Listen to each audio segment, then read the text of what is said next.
rolling on a Tuesday morning, middays with Marks, 97.5, the Fanatic. Ray's off today. Patricia Caputo is at the Wheels of Steel producing today. Good morning, Patricia. Good morning. I'm happy to be here. I'm happy to have you. Some people are saying that, maybe you're the better producer of the show. Just saying, the YouTube chat often says that. Ray started that, though. He did it to himself. He did? He did, because he was making jokes that I was going to take over his job. And now they're like, yeah, this is a great idea. That's a great idea. Let's get Ray out of here, because he was on the play-by-play of a big Temple Owls win last night over the Princeton Tigers. Well, we welcome back from Florida. We're going to call him Florida Man, Mr. Harry Mays. Good morning, Harry. Good morning, Marks. How you doing? Merry Christmas. Merry Christmas to you. Yeah. Look at you now. I'm looking very festive. You look like how you always look. Well, ready to golf. I had a little situation this morning. I didn't really have time to put myself together because I was changing the water filter in my refrigerator, and the thing blew up and shot water all over the place, inside the refrigerator, outside the refrigerator. So I'm cleaning all this stuff up and trying to figure out what's wrong, and I didn't have time. I looked at the clock. I'm like, it's 10 after 9. I got to go. So hang on a second. Did it give you the alarm and you realized you had to do it? Like the light came on? Yeah, and I've done this 100 times, right? I could do it in my sleep. So what happened? This time I put it on, and it started going, pop, pop, pop, pop, pop, pop, pop, pop, pop. There was air pressure in the thing, I think. And it shot water all over the place. So I turned the water off. I turned the ice off and come to do a radio show. I'll figure it out later. All right. Well, there you go. But I couldn't get all dressed up. Well, I didn't need you to get dressed up. I'm just saying that you look like you normally do, which is ready to golf. You did? Yeah. I don't even get to see it. I cut it all off. Did you? Yeah. Let me see. Harry's taking the... It's pretty short. Okay. All right. You get a nice fade for the holidays, right? Yeah. All right. Well, there you go. It is a Tuesday, December 23rd. Lot to talk about here as the Niners look legit. Isn't it crazy, Harry, that we think we know exactly what's going to happen? The Rams are going to be so hard to beat. They're the best team in football. They're going to win the Super Bowl. They may be the 6th seed. They may end up playing the Eagles right in now. the first They are. round. Yeah, right now they are, and I don't know if I like that. I definitely don't. But San Francisco looked really good last night. They've been looking really good now that they got their quarterback back, but yet nobody was really talking about them. Now, since they're on national TV last night, they get a big win on the road. They'll start to, Now all the takers will have takes on the Niners. Yeah. So that's what as we speak right here, I'm sure there's a taker out there on TV that is giving takes about the 49ers. Right. The Niners have entered the movie, so to speak. They certainly have. Yeah, and you look at it, Purdy looked great last night. Yeah. 5 touchdown passes. The tight end's a beast. And he might have a high ankle sprain. Oh, it's terrible. He's a beast. McCaffrey's a beast as a runner and a receiver. Even though they've lost all their wide receivers, they still have guys that make catches. You never watch the Niners and think like, oh man, like they don't have any wide receivers. When I watch the Ravens, sometimes I think like, man, they need upgrade at the wide receiving position. No, the 49ers are fine. That offense is conducive to everybody catching the football. So they look legit, but the Niners still. Now they played the Seahawks. So they control their own destiny. If they beat the Seahawks and they have the Bears, or excuse me, they have the Bears. Yeah. So they're home against the Bears. That's going to be a good one. And then home against the Seahawks. Yeah, I watched that Bears-Packers game. How about that game Saturday night? How good was that? Needed an onside kick to be able to to recover it and then score a touchdown and tie it, and then they win in overtime. Yeah, what's the percentage of that? I mean, 5%. I mean, it's got to be close to 5, right? It's hard to get an onside kick these days because you basically have to announce it, and you can't stack the one side. Yeah, I was shopping in Kohl's, listening on the Westwood One app with my AirPods in, and I was so mad. I don't know why I hate the Bears. I hate the Bears. I just thought they're fraudulent. Yeah. But they keep winning games. It's unbelievable. They got a good coach. They do have. They really have a good. You could see, the difference coaching makes with regards to what that quarterback has done, the leaps that he has taken, and Trevor Lawrence in Jacksonville is getting coached. For the first time in his career. Yeah, I really thought Doug Peterson would do that for him, and that was a major disappointment because I thought Doug would figure it out, but this guy Cohn or whatever his name is, Liam Cohn, yeah, he's doing a nice job. Remember earlier in the year he got into some type of a spat with Robert Saleh. I don't know if Saleh said something or and then but it was explained afterwards. I think it was Albert Breer of Sports Illustrated that explained afterwards that he's got real edge to him. Liam Cohen's is kind of a loose cannon, And the team plays like that. I like that. I do too. I mean, you go from being white bread vanilla, he goes down there. Yeah. Now Trevor Lawrence looks like the number 1 pick finally. That team needed an attitude. Dude. You know, they had nothing. Really. Nothing. Yeah. They really didn't. Yeah. So and Saleh looks like he gets in a lot of spats. He looks like a spatsman. I wouldn't want to mess with him. Liam Cohen, I don't know if he would actually want to fight him. But we'll do buy and sell Super Bowl contenders later. But right now, the NFC shapes up. The Seahawks are number 1, but the San Francisco could be number 1. The Bears, 2. The Bears would have to lose out, and the Eagles would have to win out to get a shot at that number 2 spot, which could happen. The Bears do not have an easy schedule. They're at the 49ers, Sunday Night Football, and then home against the Lions. Right. And the Lions may not be making the playoffs, but that doesn't mean that they won't be going out there trying to beat the Bears. No, they'll play hard. And you can argue they certainly have more talent than Chicago does. Now, Chicago's a good defense this year, too. Eagles 3, and they're locked into that 3 because it's either going to be Carolina or Tampa Bay in the number 4 spot. How about that? Carolina could win the division, and Tampa could miss the playoffs. It was a month and a half ago. The quarterback was on his way to being the MVP. MVP, Super Bowl contender. I bought in, and they just went right in the tank. I think I mushed them. I think it was me. And I'm fine with that. Yeah. Just don't mush the Eagles.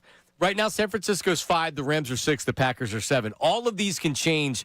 4 is going to be Carolina or Tampa Bay, and the Eagles are most likely going to be 3. Yeah. And then the Bears if they win one game, but they may lose out. So the Eagles do have a shot at being the number 2 team in the NFC. Here's a couple questions off of that.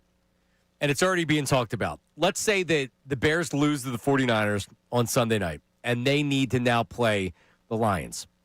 And the Eagles beat the Bills, which who knows, right? Like they very easily, they're underdogs in the game. The Bills are at home; they're a good team. Yeah, what's it, 2.5? They're 2.5, right? Bet Parks app's 2.5. Yeah. Do you play your starters in the final week? The Eagles? They probably play at the same time. If it's the Lions, Bears, and the Eagles, and Commanders probably play at the same time, right? Because you don't want to play that game first, right? Because then you would know if the game matters or not. You want all these games to matter. I would like to rest as many guys as I could the final week. Zach Bertman was on Mornings with Andrew this morning, and he had said he believes the Eagles will prioritize rest over trying to be the number 2. I would agree with that. That's what I would want them to do. I would disagree. Yeah? Well, you could be playing the Rams, or you could be playing the Packers. Either way. Wouldn't you rather play the Packers? Teams. It's good, true.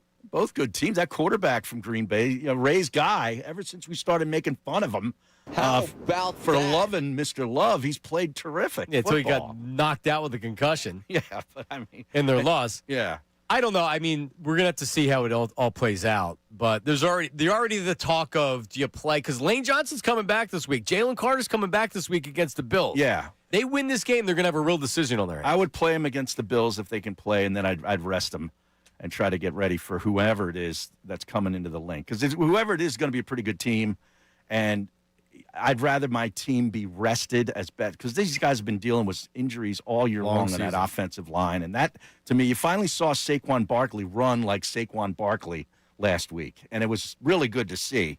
We've only seen that maybe, 2.5 games this year. That's it.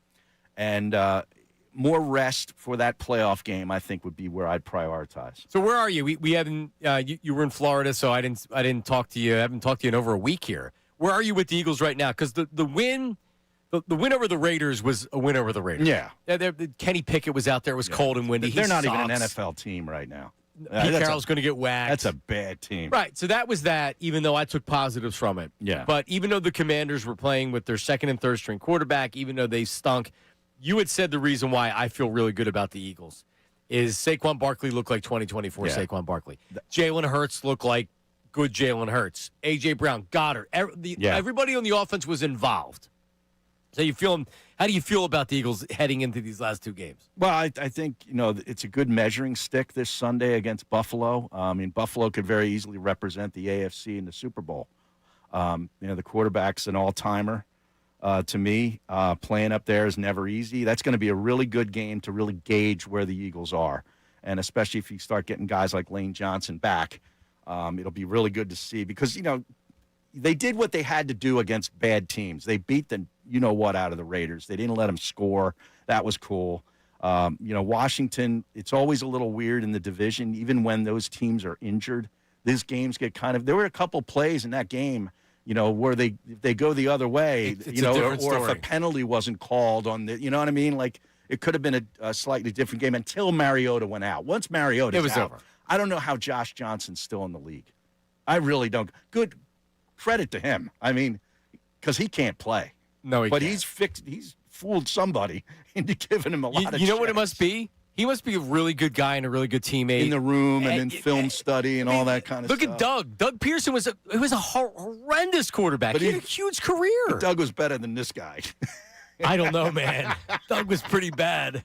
610-632-0975.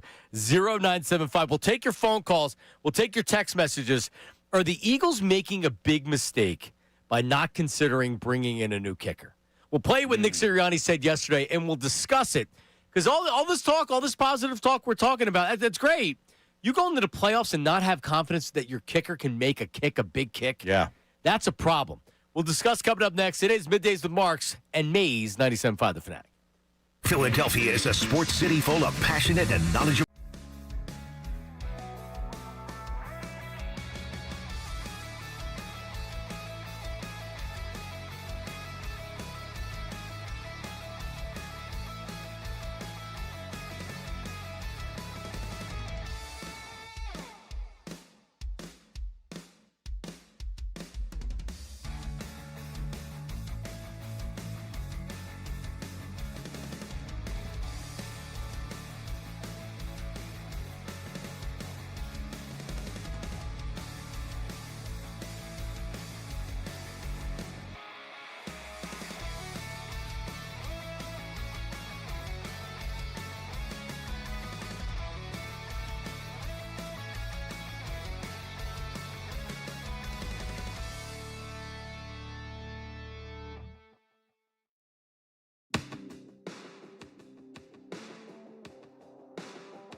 You ready for? I know you don't have a lot of. I don't have Christmas shopping to do. I don't have a lot of responsibilities this time of year, John. No. No, I watch a lot of football. I partake in beverages and nice, good food and things like that. But I don't have to do a whole lot. That sounds good. Yeah. I wish I could say the same thing. But Ray's taking his first ever PTO day, apparently.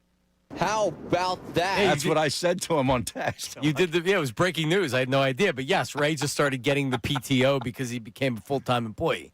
Wow. But yes, what do you think he's doing? Sitting in his parents' house in his bed with his feet up, eating popcorn or Listening something? to the show, probably. Probably. Yeah. I think his grandma's having surgery today, so I think he's there. Oh, really? Oh, that's right. Yeah. Oh. Yes. Oh, I didn't know but that. Oh, yeah, and that's why. Yeah, that's why I think that's why he was one taking of the PTO. reasons he took off. Oh. But he did say he was going to be able to sleep in, so he was happy about that. I mean, is There this you go. a big surgery? Is something really bad? Or I'm not entirely. Now I feel bad. Yeah, I didn't know if that was public consumption news. Oh, If he was okay. talking about that on the air, so I'm not entirely sure. Well, either that or he was celebrating on into the night from the big win that he called last night. Yeah, big Temple Owls win over Princeton. How many times can they play Princeton this year? If it's up to Temple, more than 2. Oh, my. That's for sure. All right. So Jake Elliott has missed 7 field goals in his last 9 games. Yeah. This isn't 1992 with Roger Ruzek. This isn't 2000 with Chris Bonio. Even David Akers, when if you hit 80% of the field goals and if you could, oh, man, you get a 52-yard field goal, man, I want Right. that guy right there. If you're not hitting mid-50s on a regular basis without a lot of misses, there's no spot for you in this league anymore. Yeah, it's crazy. 40. He missed 41-yard against. It's not even just the long field goals he's missing. No, a 43-yarder on last week. He missed 2 others in the 50s. He got a second shot because of the penalty. He missed that. He missed a 41-yard field goal against Minnesota. He missed a 48-yard field goal against the Chargers. He's 81% inside of 50 yards this year. League average is 91%. Yeah. And it changes the way you call plays. If you remember, the Eagles went for it on a 4th and 7 instead of trying to kick a game-tying field goal, which would have been 56 yards. And I don't know what Sirianni does there anyway. But still, you're gonna change the way when you don't have confidence in your kicker. You're gonna change the way that you call plays. You just are. Yeah. This is a problem. Well, yeah, especially with the tush-push kind of going That doesn't by work the anymore. boards now. So it really changes what they do. 60%. If you don't have confidence in your kicker and you're no longer like a 1st and 8 type of offense, because if you get to 2 yards, you got an automatic play. They Not don't anymore. have that anymore. It totally changes what they do. So, yeah. It does. So Nick Sirianni asked about Jake Elliott. Is he concerned, especially with the playoffs coming? Here it is. It's always about your process. I think Jake always has a great process going in, and the week of work that leading up to it. I think it's always important that everybody needs to know their. All right, so stop it real fast. We'll continue. See, this is when he just starts talking nonsense, and by the end of the question, you don't even know what he's talking about or what the question was. I heard loved and appreciated at the end there. All right, let's hear. Take it. My love and appreciation for Jake isn't just when you guys ask me questions about it, but also in times like this, you want to make sure you reconfirm those things. And I think we've seen Jake. He's had such a great career with so many highs, but like any player, he's had some moments of struggle as well. All I've ever seen him do was get up out of that and rise from that. I know he went through some struggles last year and ended up having however many field goals and extra points in the Super Bowl and in the NFC Championship game. So I have no doubt in my mind of the competitor he is and the way and how mentally tough he is to be able to rise from this situation as well. Yeah, so he shows confidence. Yep. And he's right. There have been times, and I don't know if it was 2 years ago or he said last year, where he hasn't been all that good. Last year, he couldn't hit over 50 yards. I think he was 1 for 7 from 50 yards. Yeah. I guess this isn't something, as much as I'm not comfortable with him going into the playoffs the way that he's kicking, who else is out there? Yeah, nobody. So, you know what you do? You say, no, I have confidence in him. Yeah. He's going to bounce back. He's had this problem before. And then if he kicks like this again this week, maybe you do bring in a kicker and you take a look. Yeah, or at least for next year. There next year might be a new kicker. But, Next year, there should be a new kicker. Yeah, but I guess at this point you got to ride him out, and like he says, love and make sure he's loved and appreciated. Yeah, it's just that's Sirianni speak for just calling him into the office and saying, look, we still believe in you.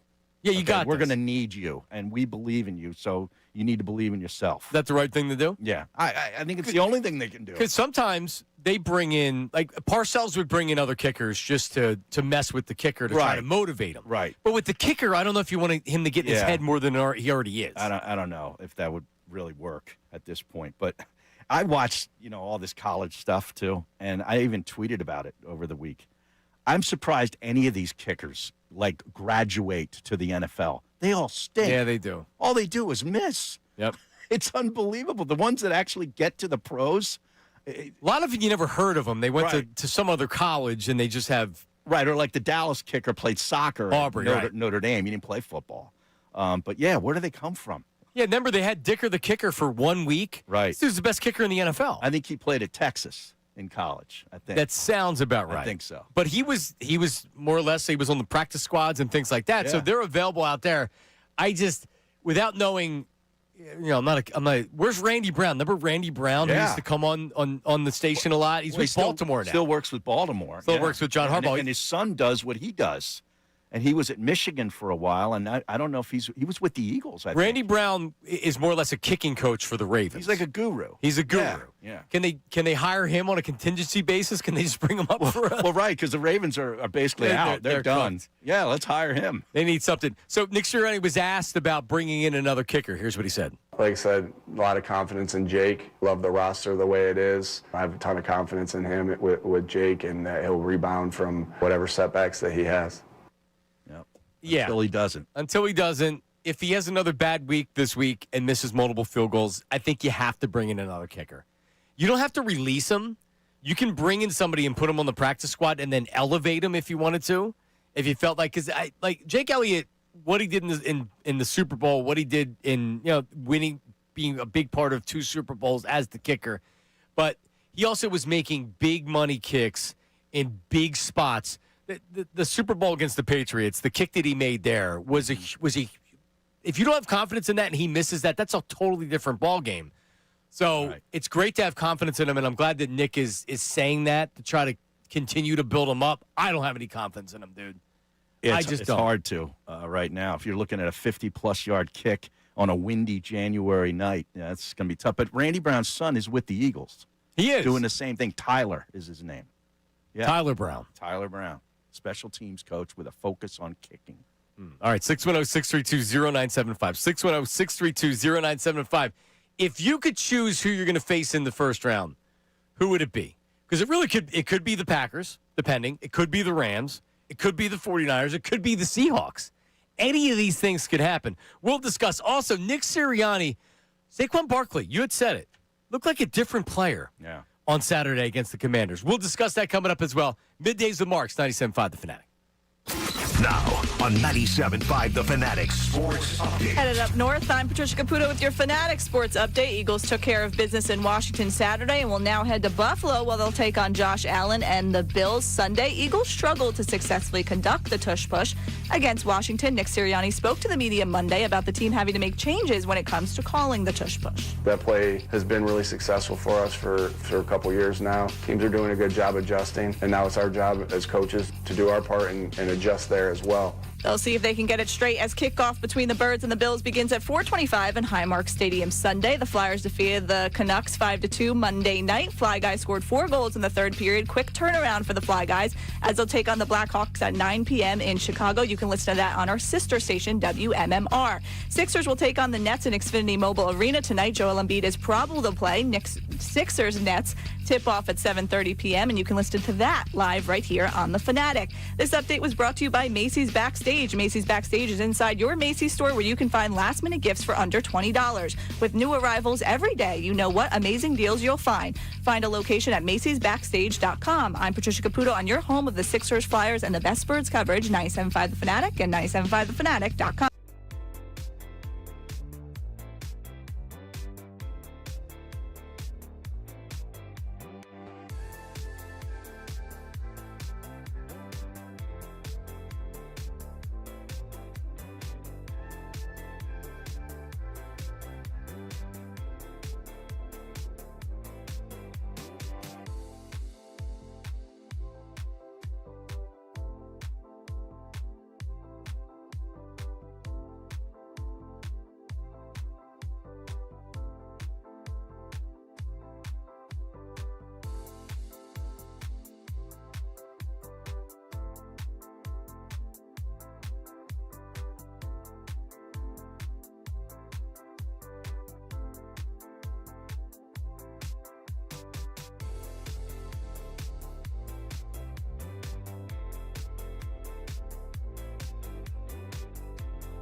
Oh, we're trying to do a little Flyers segment coming up here, Harry Mays. Yeah, we're efforting an expert Exactly. because I am not. Oh, I mean, I am, but we need more than one expert on the show. You know, everybody knows when they think hockey, they think Flyers, they're thinking Marks. Yeah. But we texted Jason to see if he can come on. Rick Tocchet got a little testy yesterday with the media because they kept asking about Michkov. Right. That's all they want to ask him about. And Jason and I, more off the air than on the air, I've been talking about this Michkov thing because he's not seeing a ton of ice time. And I guess fans, the line has been divided on social media. There are people that are saying you got to give him more ice time. You're hurting his development. And then there's people that are saying, well, he came into camp fat and out of shape. Yeah. He's got to earn it. And Tocchet has been trying to develop him, and he's not just putting him out there to put him out there. Right. Tocchet's about the team first. As he should be. Yeah, absolutely. Trying to win games. Damn right. Won last night. Another big win last night. Yeah. Flyers are rolling. Great job by Rick Tocchet. So we'll see if Martinez can jump on. But want to hear we'll play the sound and want to hear what people are saying about it right there. But let's hear from Nick Sirianni. All right, talking about Saquon Barkley. If the Eagles are going to win anything, we know their defense is good. Their offense is set up with how good Saquon Barkley is. It makes Jalen Hurts' job a lot easier. It really sets up their offense runs through Saquon Barkley, and it's great. Here's Nick Sirianni talking about Barkley. Saquon's a special player. Obviously had a really big game on Saturday. And what's so unique about him is that he can make some of those runs that are blocked for 3 or 2 go for big ones. We saw that in the game. You know, we had one on his really long run. You know, we didn't block that up as well as we should have or well as we could have, and he slipped through that and got 60. But there's a time and place to do that. There's a time and place to get the dirty 3, and you know, he can be any type of back that he wants to be because that's how talented he is. And so he did a lot of good things there. Like I said, made some runs, like you said, you know, the dirty runs, but then also finished some of those dirty runs for big ones, you know, like one I just mentioned and the touchdown run. So special player, special guy. Yep. Is the dirty run the same as like an angry run? Because that's what Saquon called it. Right, okay. The angry run. I think so. Yeah, the touchdown was angry. I think the dirty run is where he's just not hitting the seam and it's an easy runs through there. It's where he has to work for it. But yeah, he doesn't have the greatest of blocking and has to do a lot of it on his own. The spin move where Steen totally missed the block. I and thought it was Juergens. So Baldy put out the video.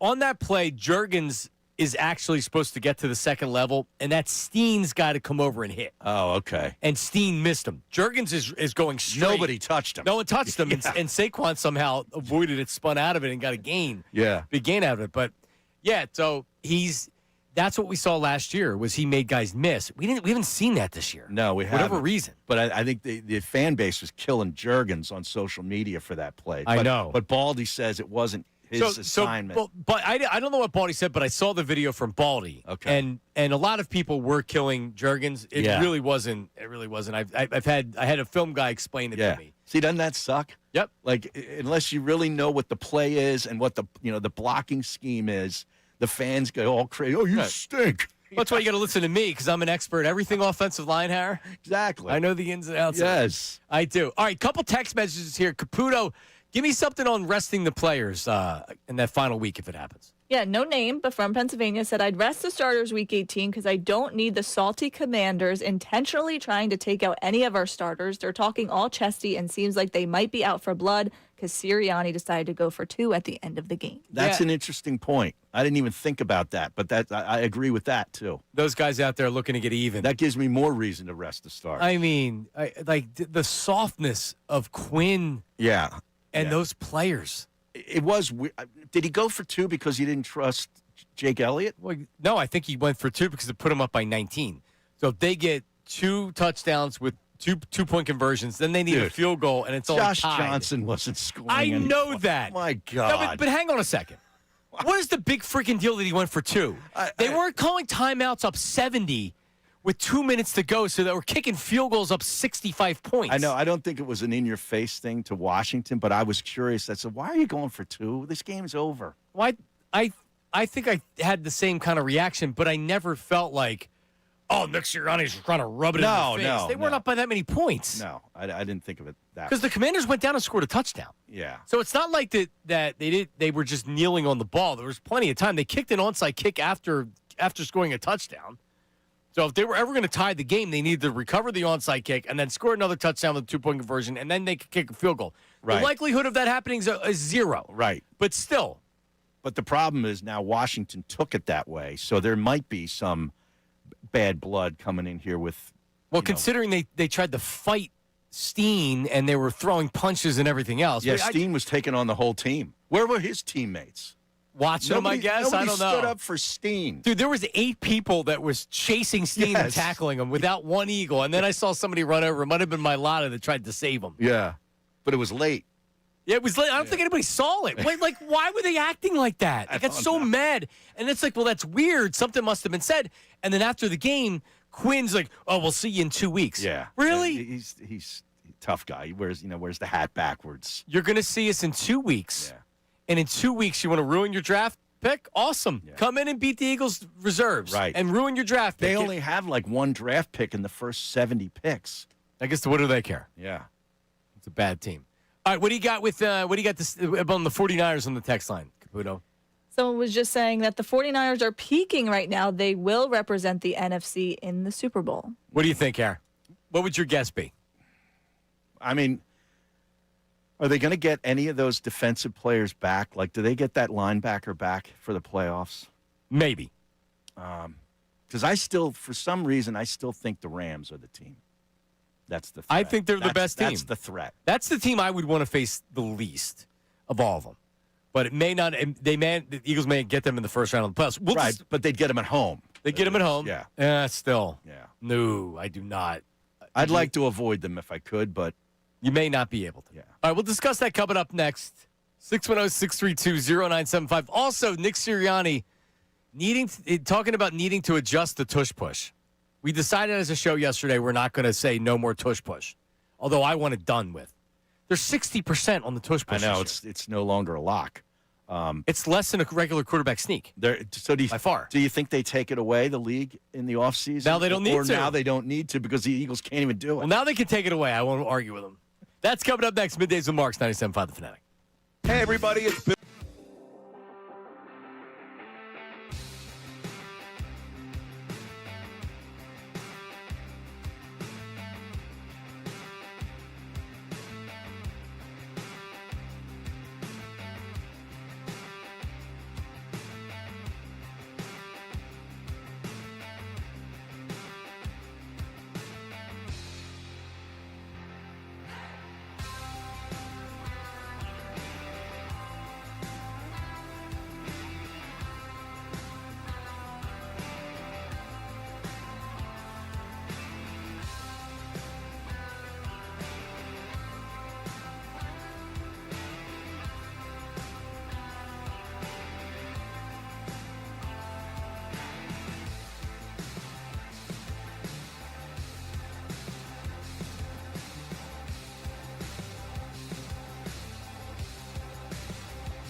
Martinez? Let me check.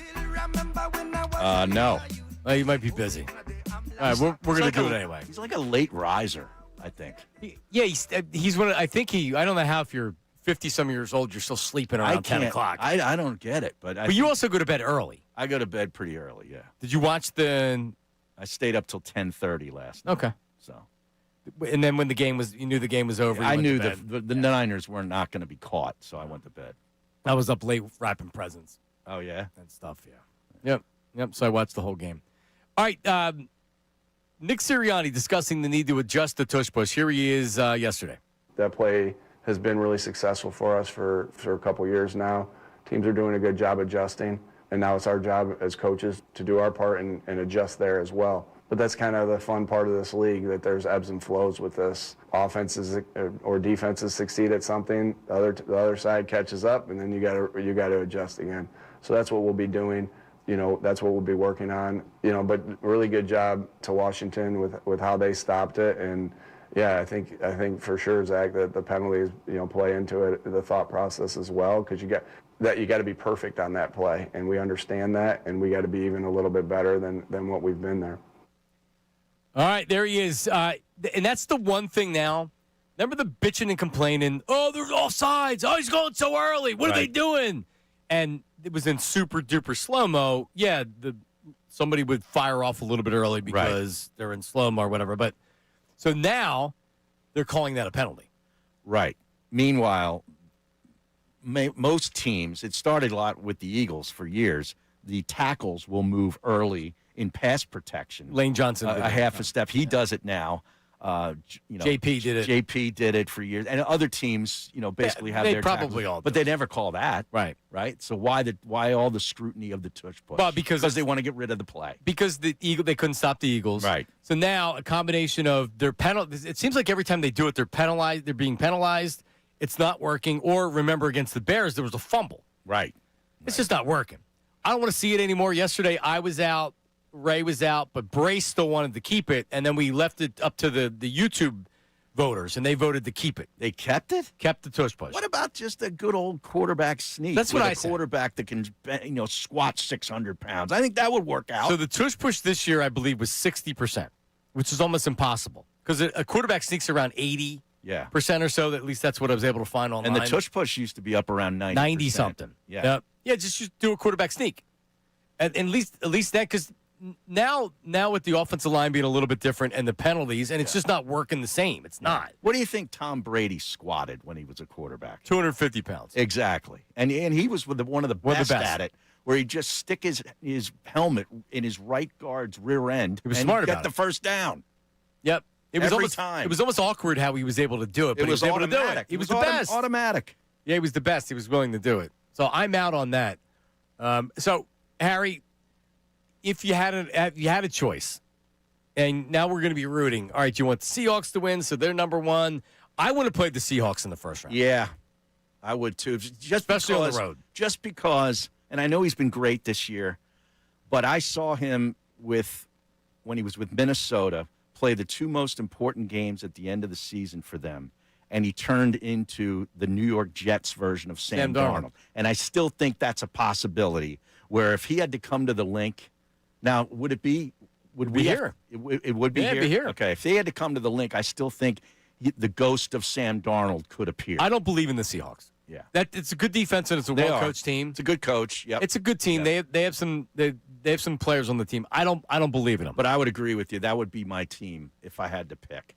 So the Seahawks have at Carolina, and who knows with Carolina? Yeah. At San Francisco. Yeah, it's tough. At San Francisco is going to be tough. The Niners are home against the Bears, Sunday Night Football, home against the Seahawks, and they have the tiebreaker over the Rams. So if them and the Rams, if they finish with identical records, they have the tiebreaker. The Bears have the Niners and then the Lions. The Packers. That's tough. The Packers have the Ravens, probably without Lamar Jackson. Yeah. That's Saturday night. They're cooked. And then at Minnesota. Yeah.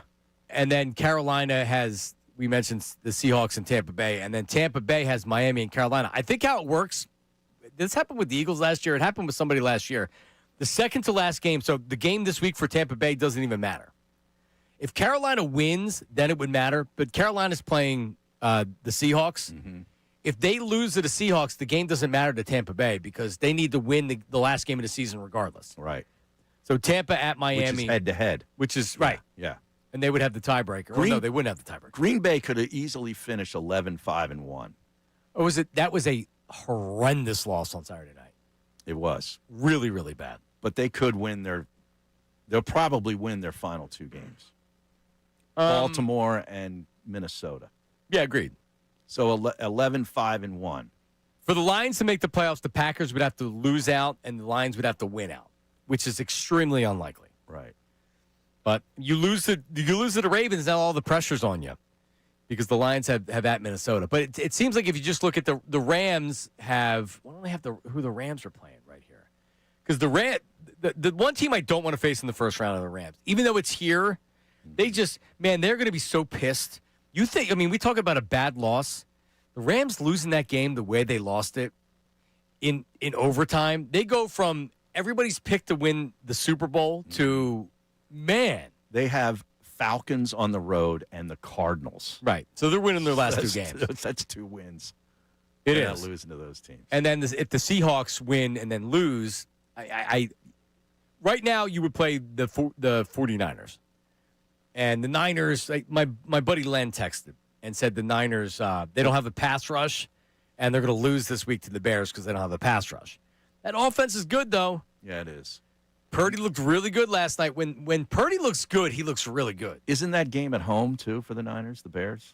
Correct. They're at home the last 2 weeks. Yeah. So it's home Bears, home Seahawks.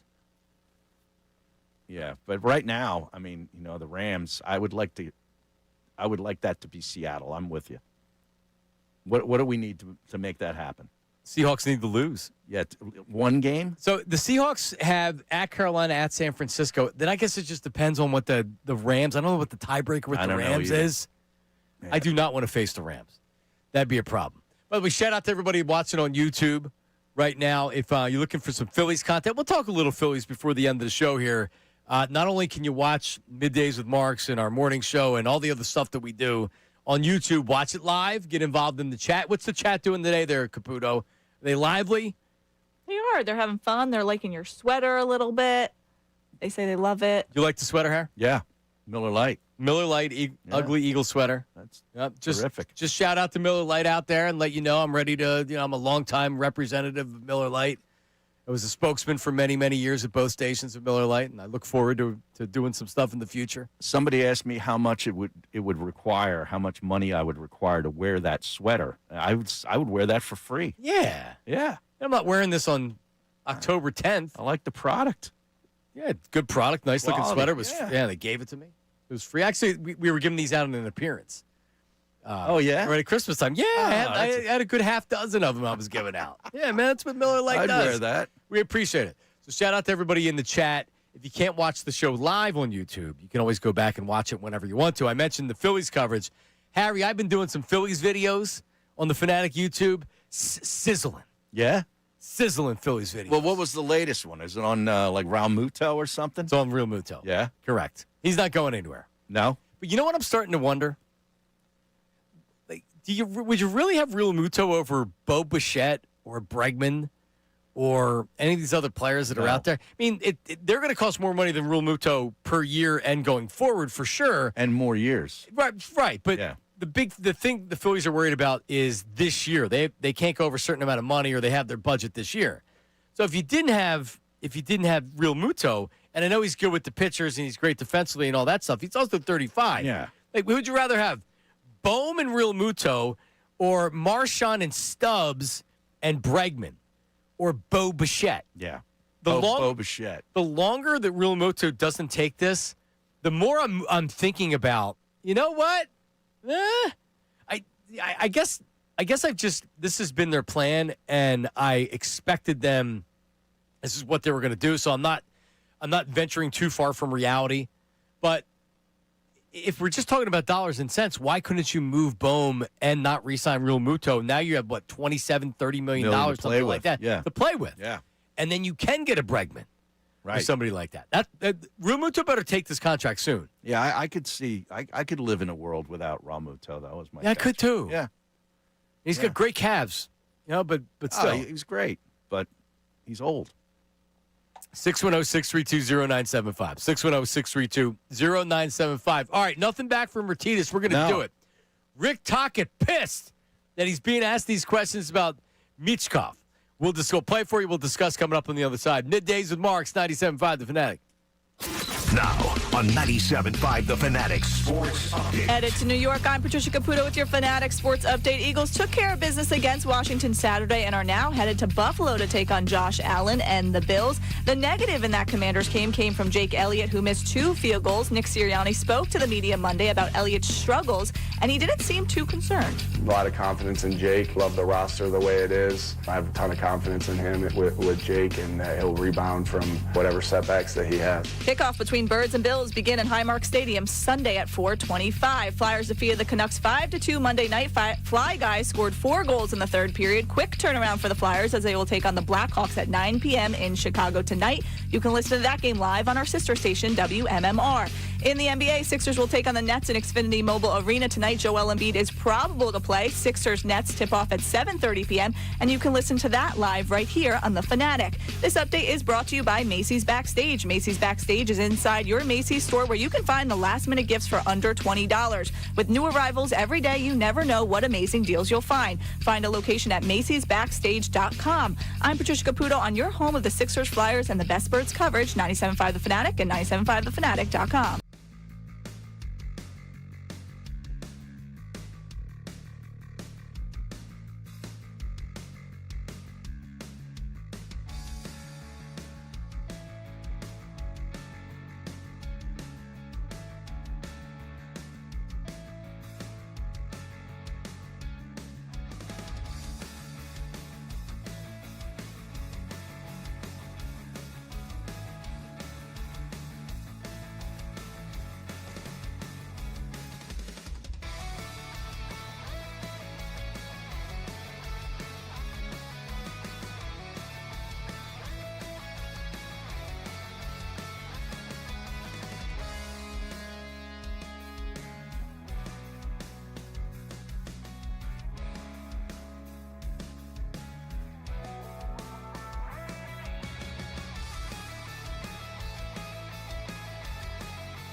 With Harry Mays, Patricia Caputo, Ray Dunn off. He was doing the Temple game last night, and then got the day off around the holidays, got some stuff going on. But, Harry, I know you had said that a fan recognized him and saw him at the game last night. Yeah, fans are now going to these Temple games to see Ray because he does the play-by-play, and they're taking pictures of him. People are fascinated with Ray. They are. And this picture's got in a long trench coat and wearing his suit underneath, walking across the court, and it looks like he's got a cigarette in his mouth. He does. It doesn't look like I showed it to you, yeah, right? Yeah.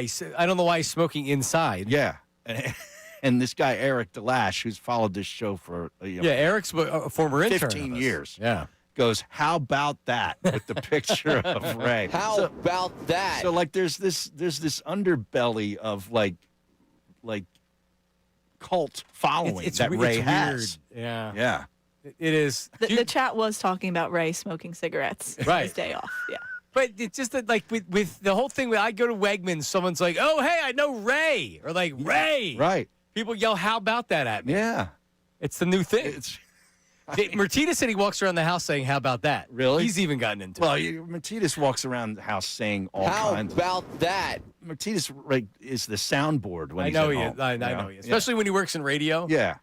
And he does impressions of people. Like his poor wife must be like, geez, dude, shut On the up." afternoon show, they did Ray's Blue Christmas, and then Bill was like, how about that? How about that? As it was playing.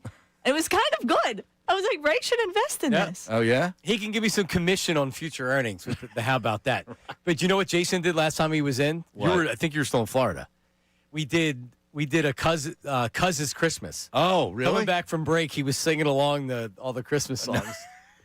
And Anthony texted me and said, I've gotten a lot of texts today. Of course. Must be he a wasn't good show. listening?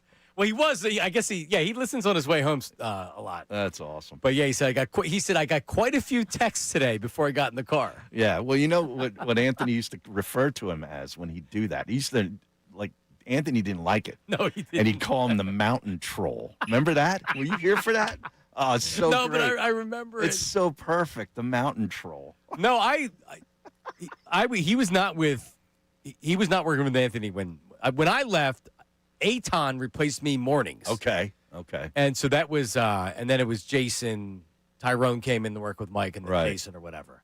Wow. But yeah, I always loved the impression, but I knew that, it's all in good fun, but that doesn't mean that Anthony necessarily liked it. He doesn't really like it. He's good with it. He was good with it. But Yeah. anyway, yeah, so Ray's now world famous Yep.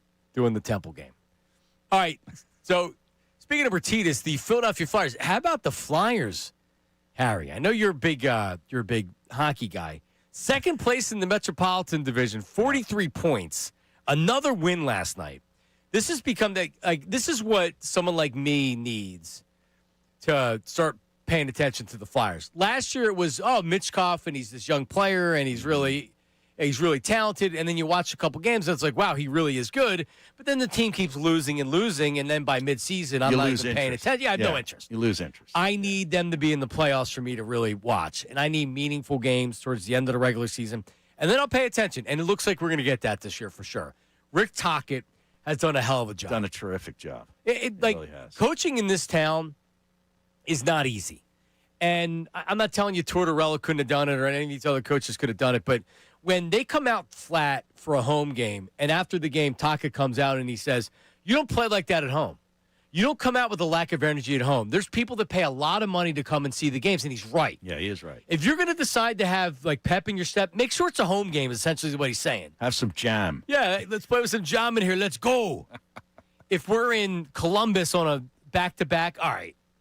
I'm not going to come out and yell at you about that. Not in front of the home crowd. And it's so important to have that home field advantage or the home ice advantage, especially when it comes playoff time. Back when I followed the Flyers, and it was the Lindros, and then even the Primo and those teams, it got crazy down to Wells Fargo. So that was a fun place to watch games. I used to go to games, and I'm hoping that's what we're getting right now. But you now have some controversy. And Jason's been telling me about this for the last couple of weeks, and I missed it because it's something that's going on social media. Okay. And I would love a Flyer fan to Caputo, are you a big Flyers fan? That's I'm not. That's no. fine. You were nodding along like you. Well, I know the morning show touched on this morning.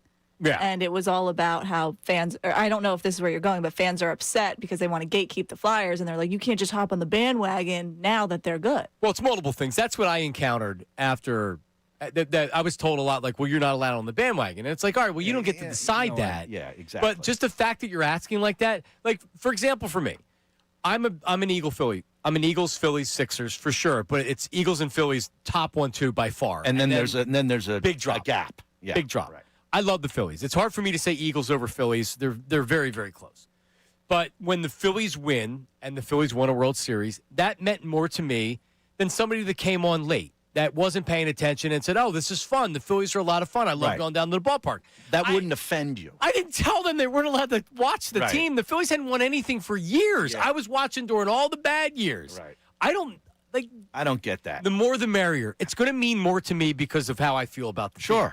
Same thing with the Flyers. I know I'm a fraudulent Flyers bandwagon fan. I know that. So am I. Yeah. I'm not going to the parade. I'm not like that's going to mean more to you and I'm not winning 50 years than me. Knock yourself out. But that's what you're right. That's what you get a lot is you get the gatekeeper. No, you're not allowed on. So, but now you have Mitchkov and Flyers Twitter, and they won't even give Bill Colarulo a card. A lot of these people not giving Bill, and Bill has to give his resume. What do you mean a card? Well, the Flyers fan card. Like, Marks doesn't get it. Okay. Screw you. Go to hell. Harry, I like you, but you don't. Yeah, you I don't get it. Colarulo, you talk too much Eagles. Meanwhile, Bill played hockey growing up. He's legitimately a Flyers fan. He talks Flyers on his show. He does. I think he legitimately likes it. But he's being told that. But he's out. Yeah, he's not even allowed in. Wow. But Mitchkov is a big talking point because he's not getting the ice time. And there's a lot of Flyers fans out there, and I would love to hear from a Flyers fan that can set the record straight from your perspective, 610-632-0975, that he's not getting enough ice time. They don't like the way the organization is handling Michkov. Actually, we should get Colarulo on the line since he can talk deeply about this. Well, yeah, since Jason apparently is still in bed. He's sleeping. He didn't even answer the text. Like, I can do it. So, and then you have the Rick Tockett's of the world that are tired of answering questions about Mitchkov, and he's getting 13 minutes a night because that's what he's earned. And he came in the camp out of shape. Right. And you got to earn these minutes because it's about the team. And I'm like that, too. I like that. I love that. Yeah, I love that. Here's Rick Tocchet. He's being peppered. He got 5 straight questions on Mitchkov. Here's Tocchet. So what are we, 17-10? We got a good record. I've answered 6 Mitchkov. I mean, enough's enough, guys. You know, we got Vladar having a great year. You got Drysdale playing really good 5-on-5 for us. Yorkie's doing a really good job. Like, we got a lot of other players playing good in team games. So, I mean, this is the 5th question. I mean, you know, I know you guys, you know, I appreciate it, but you're trying to make something that's not. He's got to learn to play the game, and he's trying. And he's a lot better defensively. He's a lot better playing a team game, and that's how you win hockey. It's not about catering to one person. I hate to tell you guys. That's it. All right, Nate Tennyson, actually, our associate producer, is a hockey-first guy. Okay. We'll bring him in here next segment. All right. I love that answer, by the way. Dude, it could have been better. No. And he's right, and it's not BS. And like, he even said to the media, more or less, I understand why you're doing it, but I just answered 5 questions about it. There was an encounter on the bench where they were going back and forth, and Tocchet was talking to Mitchkov and Tocchet, and I guess the assistant coach that's the translator because he speaks Russian. Right. So Tocchet's going back and forth. It was more Mitchkov frustrated than Tocchet frustrated. And Tocchet's like trying to talk to him. It never felt uncomfortable or like there wasn't real anger. It wasn't like Draymond Green last night where he got up and went into the locker room. No, watch the video for sure. And like I didn't see anything wrong with it. It's also valid questions because this is what sports is. It can't just be about the games. And there's drama in football. There's drama in the NBA. Right. It's part of the game. And when the coach and the young star player are arguing on the bench, and there's already he came into camp out of shape. He's being coached. That's hard. What that looks like sometimes. Yep. You let him come in and do whatever he wants to do. I'll tell you how that ends. Right. With him being a pain in the ass and then not winning anything. 610-632-0975. 610-632-0975. Herb from Northeast Philly. So he took a video in Miami. Did you see it? No, Herb was in Miami. He was in Miami. Yeah. A lot happened since you've been gone. Wow. They took a video. He took a video and he sent it to his friend. And the friend put it in some. Is a younger guy that he works with. Put it in some AI thing to where the video is like, oh my god, that looks fake because it was. And Herb didn't know anything about it other than he sent this guy the video. It's awesome. Did you see it? Yeah, he sent it. The guy sent it to me. All of a sudden, I get some 215 number that's texting me a video of Herb. And I'm like, See what you've started? I mean, just since I've been here for the last couple of months, like twice a week, this has grown into something that is totally out of control now. Herb was solo in Miami. Oh, man. In South Beach. Wow. That's what he does.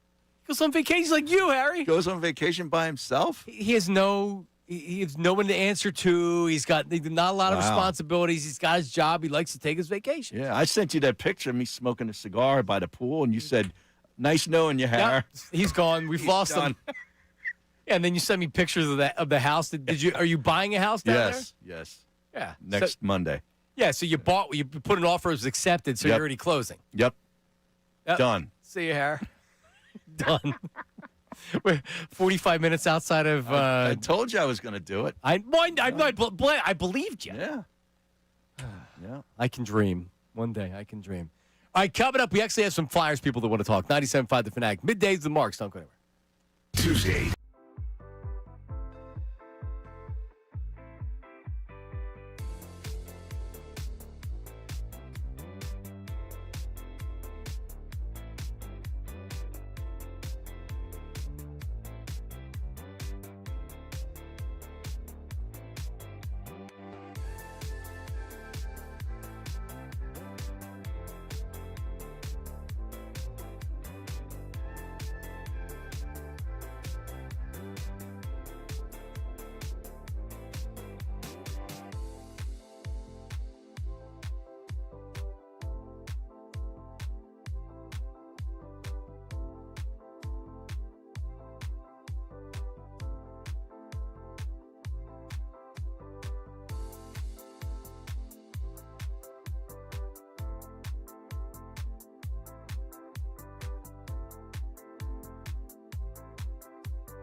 Yeah, listen, just a couple of hockey guys talking puck and stick. Right now, the Flyers are tied for third in the Eastern Conference in points with a number of other teams, but still, this was the year I was looking for.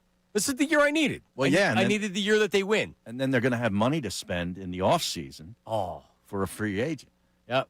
All right, so Michkov and Rick Tocchet, and you had said it, and I agree with you. He handled it so well because he was like, listen, enough of this. Yeah. I answered 5 questions about it. That's enough.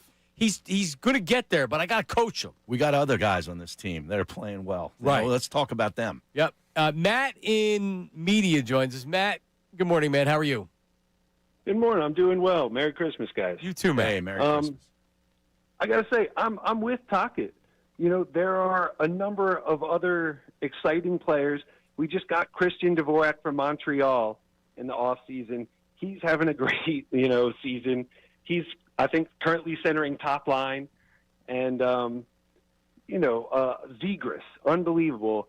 Tippett, there are so many other exciting players that I think the fans need to focus on, but I see both sides of the argument. Because Michkov is, what everyone's real hyped about. You see the potential in this guy. They're saying he could be the next Kucherov, like they got down in Tampa. He could be one of the top 10 players in the NHL, but the kid needs to develop. I mean, he turns the puck over a lot. So I understand the justification. His current ice time is on par with his current performance. Okay. The whole thing is we came into this season confused about expectations. Are the Flyers in a rebuild? If so, shouldn't we be giving those young guys the ice time they need to develop? Or are we trying to make some kind of a playoff run and become like a destination for maybe other skilled players next season? I think you're trying to make the playoffs. Yeah, Matt, appreciate it. Yeah. Here's what I'm doing. Exactly what Tocchet's doing. Yeah. I mean, Screw Michkov. He's going to earn it. They only have, 2 wins in their last, 7 games, though, right? Nate Tennyson, who is our associate producer, he can answer more of these types of questions. And let me say this, just for all you diehard Flyers fans out there, this is what we're going to have to deal with here. They're going to get mad because Matt was a very thoughtful caller, and he's talking about we should be talking about all these other players with the Flyers, and then you get me that's like, Michkov. Guess what's going to happen? If people are going to talk about the Flyers on sports radio, it's going to be because there's a star and there's some type of thematic. Yes. Some type of controversy. Yes. Right. Nate, what's up, buddy? What's up, man? How you doing? So where are you in this? Explain to the books that were like this for dummies, Spanish for dummies. Explain the Flyers to the dummy. That's me. I think, the biggest talking point right now is obviously Matvei Michkov because we saw last year with Torres. This kid put up over 60 points in his rookie year. He's supposed to be, you can say what the caller just said, the next Nikita Kucherov. In his draft year, if he wasn't Russian in 2023 with the whole political stuff going on over there, he would have gone second overall after Connor Bedard. He would have probably been with the Anaheim Ducks right now, but the issue is that the Flyers, the fan bases were so starved from a generational superstar type NHL caliber player. We want to rush it. And yeah, he's 21 years old. He put up 60 plus points in his first year under Tortorella out of all coaches too, because people thought that, Michkov's lazy. He doesn't care about his fitness. He just wants to play and score goals, not play defense. But Torres got him playing well on both sides of the puck, and he put up over 60 points, like I said, under a coach like Tortorella. And now Tocchet has a different play style from Torts. They're kind of similar in some aspects, but he wants Michkov to play better in the defensive He wants him zone. to earn the minutes, and he knows exactly. that the rest of the team is watching how they handle Michkov. Yeah. If you let him get away with being a knucklehead, he's 21 years old. Harry, when I was 21 years old, I was a knucklehead. Oh, totally. Still am. I still am. I'm 60. Right, exactly. So it is, I like the way he's handling him. He's good at Tortorella, I thought, did a good job, too, because they had a real relationship. This just wasn't Tortorella being a dick and being a hard-ass to him. He legitimately had a relationship with him. You saw it. It seems like what the last interaction that they had was it looked like Michkov was frustrated and Tocchet and whoever this other coach was just trying to talk to him about it. Yeah, it seemed that Michkov was more frustrated rather than Tocchet being mad at him, because you can see in the video Tocchet's kind of just agreeing, just trying to calm him down, but like I said back there's only like 5 or 6 Flyers Twitter accounts that stir up all the drama online, and it's just baseless, pointless. There's nothing proving to what. So these who are people these Twitter tweeting. accounts? So they're instigators, and then they put out the Mitchkov stuff, and then but you notice what happens? Yeah. Everybody talks about it. Yeah, I mean that's the thing that everyone wants to do, and Jason knows some of these accounts too because he goes back and forth with some of them. Oh, he's always fighting. With Yeah, people on it's and The it's, inside hockey it's Twitter people- fights. Unbelievable. It's the same baseless claims. Like I see these tweets, like my IQ drops like 30 points. Yeah, so this is what I'll say to Flyers fans: welcome to the party, because this is sports. Yeah. This is how this is a good thing. Yeah. This is a great thing because you know what it means? Relevancy. Yeah, exactly. Not with you Flyers nerds that love the team, with Right. the rest of us. They'll be there anyway. Yes. Regardless. But what happened to the kid in the offseason that he gets out of shape off a 60-plus He point was- season? You would like to see him Yeah, that's coming in. bad, man. Yeah, that's the real problem. He was like in a car accident, I think in May in this early summer in Oh, Russia. yeah? But like if he was out of shape, he's 20 years old. He probably made a mistake. Didn't I guess train as is much. Is a car accident in Russia different than a car accident here? I don't know if it was. I think it was in Dubai. Oh, it was. Oh, it was? Oh, well, Dubai. that's where all the Russians Yeah. go to get nuts. Oh, he's Yeah. always there. He's always posts on Instagram there. Yeah. Oh no, he was in Dubai in the Dubai, offseason. yeah. That doesn't sound like a good Yeah. idea. I don't know. There might have been more at play there than just a car accident. Hey, dude, if I was him, I don't blame him. I'd Yeah. be there too, doing whatever I want. All right, Nate. So and Colarulo tried to call in, Oh, jeez. but Nate's normally answering the phone, so that's why he didn't answer. But so Nate, you're now our insider because we asked Mertitas. yeah. Colarulo tried to call in, but you're the Mertitas insider. he's been replaced. Yep. Yeah, he's he out. lost his shift. Do you want a He missed- podcast? He missed a shift, and now he's out. He's in the room. Well, we're gonna have Pucked Up with Ray Dunn and Nate Tennyson. There you go. A couple And times a Herb. week. And Herb once in a while. Yeah, I'm still waiting for episode 2 for that. After You the gotta see in when the he new gets year. in here, yeah. Were you around when Herb came in? No. Herb came in. Oh, he did? Yeah, he came I in. knew he was going to. Yeah, he he was came wanting to. Yeah, him and Nate did a pilot. For Oh, nice. right in Yeah, the it was back pretty studio good, here. yeah. They did Oh, a it's a- pilot for a podcast. Is it on YouTube? No, it Oh. didn't make the cut. Ah. It was a little dry. Would be my critique. Well, I just let Herb have that for his. No, not it was not good. for I you. just let him roll with it. Well, you were the Yeah. play-by-play announcer. He Yeah. was giving the analysis, so Yeah. you did a good job. Herb needs some coaching, Harry. I don't know if you can. What help was that like, though, working with a guy you never worked with before, who's never really worked? I thought it was not bad Named for Herb. He just came in once. Yeah, Herb. I just let him roll with it. I asked him some questions. Because Okay. John said get back there for about 5 minutes. We went over about 11 minutes, and Yep. hey, he gave some great points for the Birds. Block left, block right, throw Yeah. the ball, run the ball. Run the ball, I mean, throw the ball. That's all you got to do, That's right? his philosophy. Yep. Well, Nate, thank you. I Yeah, appreciate good it. Good stuff. job, man. You're Thank you. now our Flyers insider. All right, coming up. What did Cam Newton say about the Cowboys? Oh, boy. I Wait till can't you hear wait. this. He's got something to say, and he's blaming somebody for the Cowboys' disappointing season. We'll play that, and Colarulo is going to call in as well. Oh, he is? Middays. You're going to have to go answer his call. Yeah, though. go answer the phone. Middays with Marks, 97.5 The Fanatic. Now on 97.5 The Fanatic Sports Update. Headed up north, I'm Patricia Caputo with your Fanatic Sports Update. Eagles took care of business against Washington Saturday and are now headed to Buffalo to take on Josh Allen and the Bills. Nick Sirianni spoke to the media Monday as the team struggled with the push against Washington, and he's saying that the team will have to make some adjustments. That play has been really successful for us for a couple years now. Teams are doing a good job adjusting, and now it's our job as coaches to do our part and adjust there as well. Kickoff between the Birds and the Bills begins at 4:25 Sunday. Bryce Harper announced this morning he will join Team USA in the World Baseball Classic this summer. Flyers defeated the Canucks 5-2 Monday night. Quick turnaround for the Fly Guys as they will take on the Blackhawks at 9 p.m. in Chicago. You can listen to that game live on our sister station, WMMR. In the NBA, Sixers will take on the Nets in Xfinity Mobile Arena. Joel Embiid is listed as probable currently. Sixers Nets tip off at 7:30 p.m. You can listen to that live right here on The Fanatic.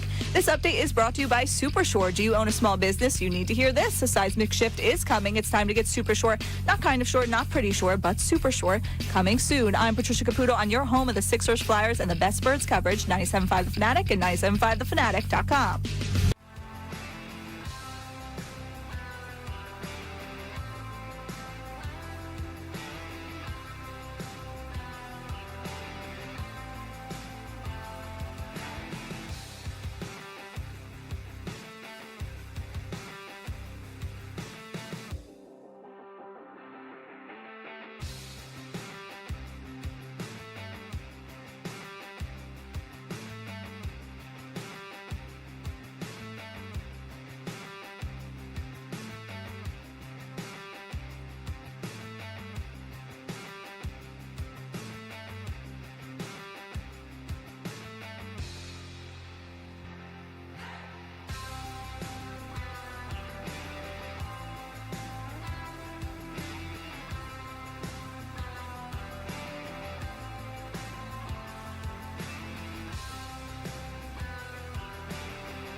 No, we're back. Middays with Marks. You can just punch him up when we go to him. Bill Colarulo's on the line. John Marks, Harry Mays. That's Patricia Caputo. She's doing updates in for Ray. And getting rave reviews. I see some people on YouTube in the chat, Har. Caputo is a seamless transition here. I mean, it's just, Ray better watch out. He's his own worst enemy. I will say, I had good teachers, though. Like, really, Ray and Sil, really great teachers. Yeah, oh, it's all right. It's all right. Not saying they're not good teachers, but, you're but see, what you're doing is you're having that was just so we have Brandon who's in from he's shadowing me today. He's from Plymouth White Marth's high school. Oh yeah, PW. That's what I said. I didn't even realize that he went there. So his dad works back in sales and kind of showing him because he's not just like, hey, I'm going to come in and do this. Is it for school, Brandon, or are you just doing this on your own? It's for school. Is he writing a paper on you? No, he's writing a paper I think on something, but. Yeah, like he already went to these broadcasting boot camps and things like that. Yeah, so he's just not some kid that's coming in because he likes sports radio. Right. Like he has a baseball podcast, and he legitimately wants to do this. I told him that he should go for finance or business and not go for this. I went for finance and ended up here. It's a project, though. He's doing a project, going to make a poster about it and stuff. Really? Was it like My Day with John Marks? That would be I think great. It's more about the station than me personally. Oh, okay. Anyway, yes, it'll be very good. Yeah, but he's not shadowing Colarulo. He's not. He's shadowing you. So if he shadowed Colarulo, what would he be doing? Getting him lunch? Talking about the Flyers a lot. Probably. Getting him lunch and talking about the Flyers. Let's go to Bill Colarulo, who's out there, who's like, seriously, like Bill, it was disrespectful for those fans on Twitter to be saying that you're not this big Flyers fan and you're just Johnny-come-lately Flyers fan. You're a bigger Flyers fan than almost anybody I know, if not the biggest. Is he there? Is he not there? Can you punch him up? Again, I can't see him on my screen if you can punch him up. I punched him up, but I can only hear him through here right now. Okay. Hold on. All right. Well, no, you got to punch him up on the how you would a phone call. Just here, Bill. We'll call you on one of the regular lines there. That's all right. For whatever reason, Harry, the line he's on, I can't see. Yeah, I can't see it either. Right, so I can't punch him up. Yeah. I think Caputo punched him up on the regular phone. I mean, I'm just telling you. Yeah, no, this is the where's the negative things when on the ESPN show where it takes away points around the horn. Oh, yeah, around the horn. It's like with Ray, you feel like Ray's job's in jeopardy because it should be. Yes. Right? It's always on the line. So Caputo, it's like, and then wow. this happens. And then this happens. Right. She was doing so well, so good. Yeah, because this is when you do the correcting. Oh no, that's it. I'm still trying to figure out the board here because I have the sound effect when they get positive points on there. I don't know. Well, why don't we just not go to Bill since we can't seem to get him on? Well, he seems to be really wanting to force himself on the shows. He's called in twice now. I wanted to talk. Okay. Bill Colarulo, are you there? Hello. Can you hear me now? I can. Hi, Bill. There he is. All right, so this was all part of the plan because Caputo is ours, and you guys were giving her too much praise, so I sabotaged it. She can't punch me up, so now you don't want her anymore. That makes sense. We planned that. Yeah, it seems like Ray maybe is the best producer on the show now. All right, we'll see.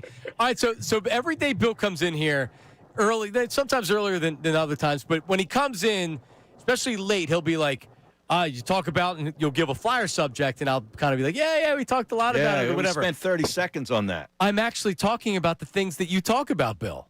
How's it feel? Well, that's why I got in my car. I'm on my way to the station, and I turn on the radio to listen to you, and I hear you talking about the Flyers. I almost lost control of the car, and then I'm thinking, all right, this must be there. That's what's going on. And then I hear Harry. Yeah. I almost lost my mind. You guys are talking Fly guys. I love it. Yeah. So as a guy that speaks with the commoners like us, but is also a dieharder.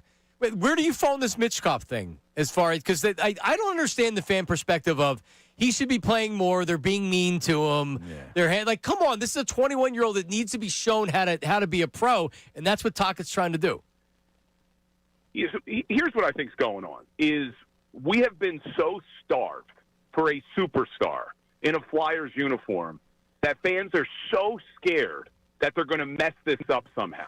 And you see a lot of fans who come back on social media when I've made these comments and say, well, what has the organization done to earn our trust? And you have to realize it's a completely different management group now. Danny Briere, Keith Jones, even Rick Tocchet as the head coach. These guys haven't been here.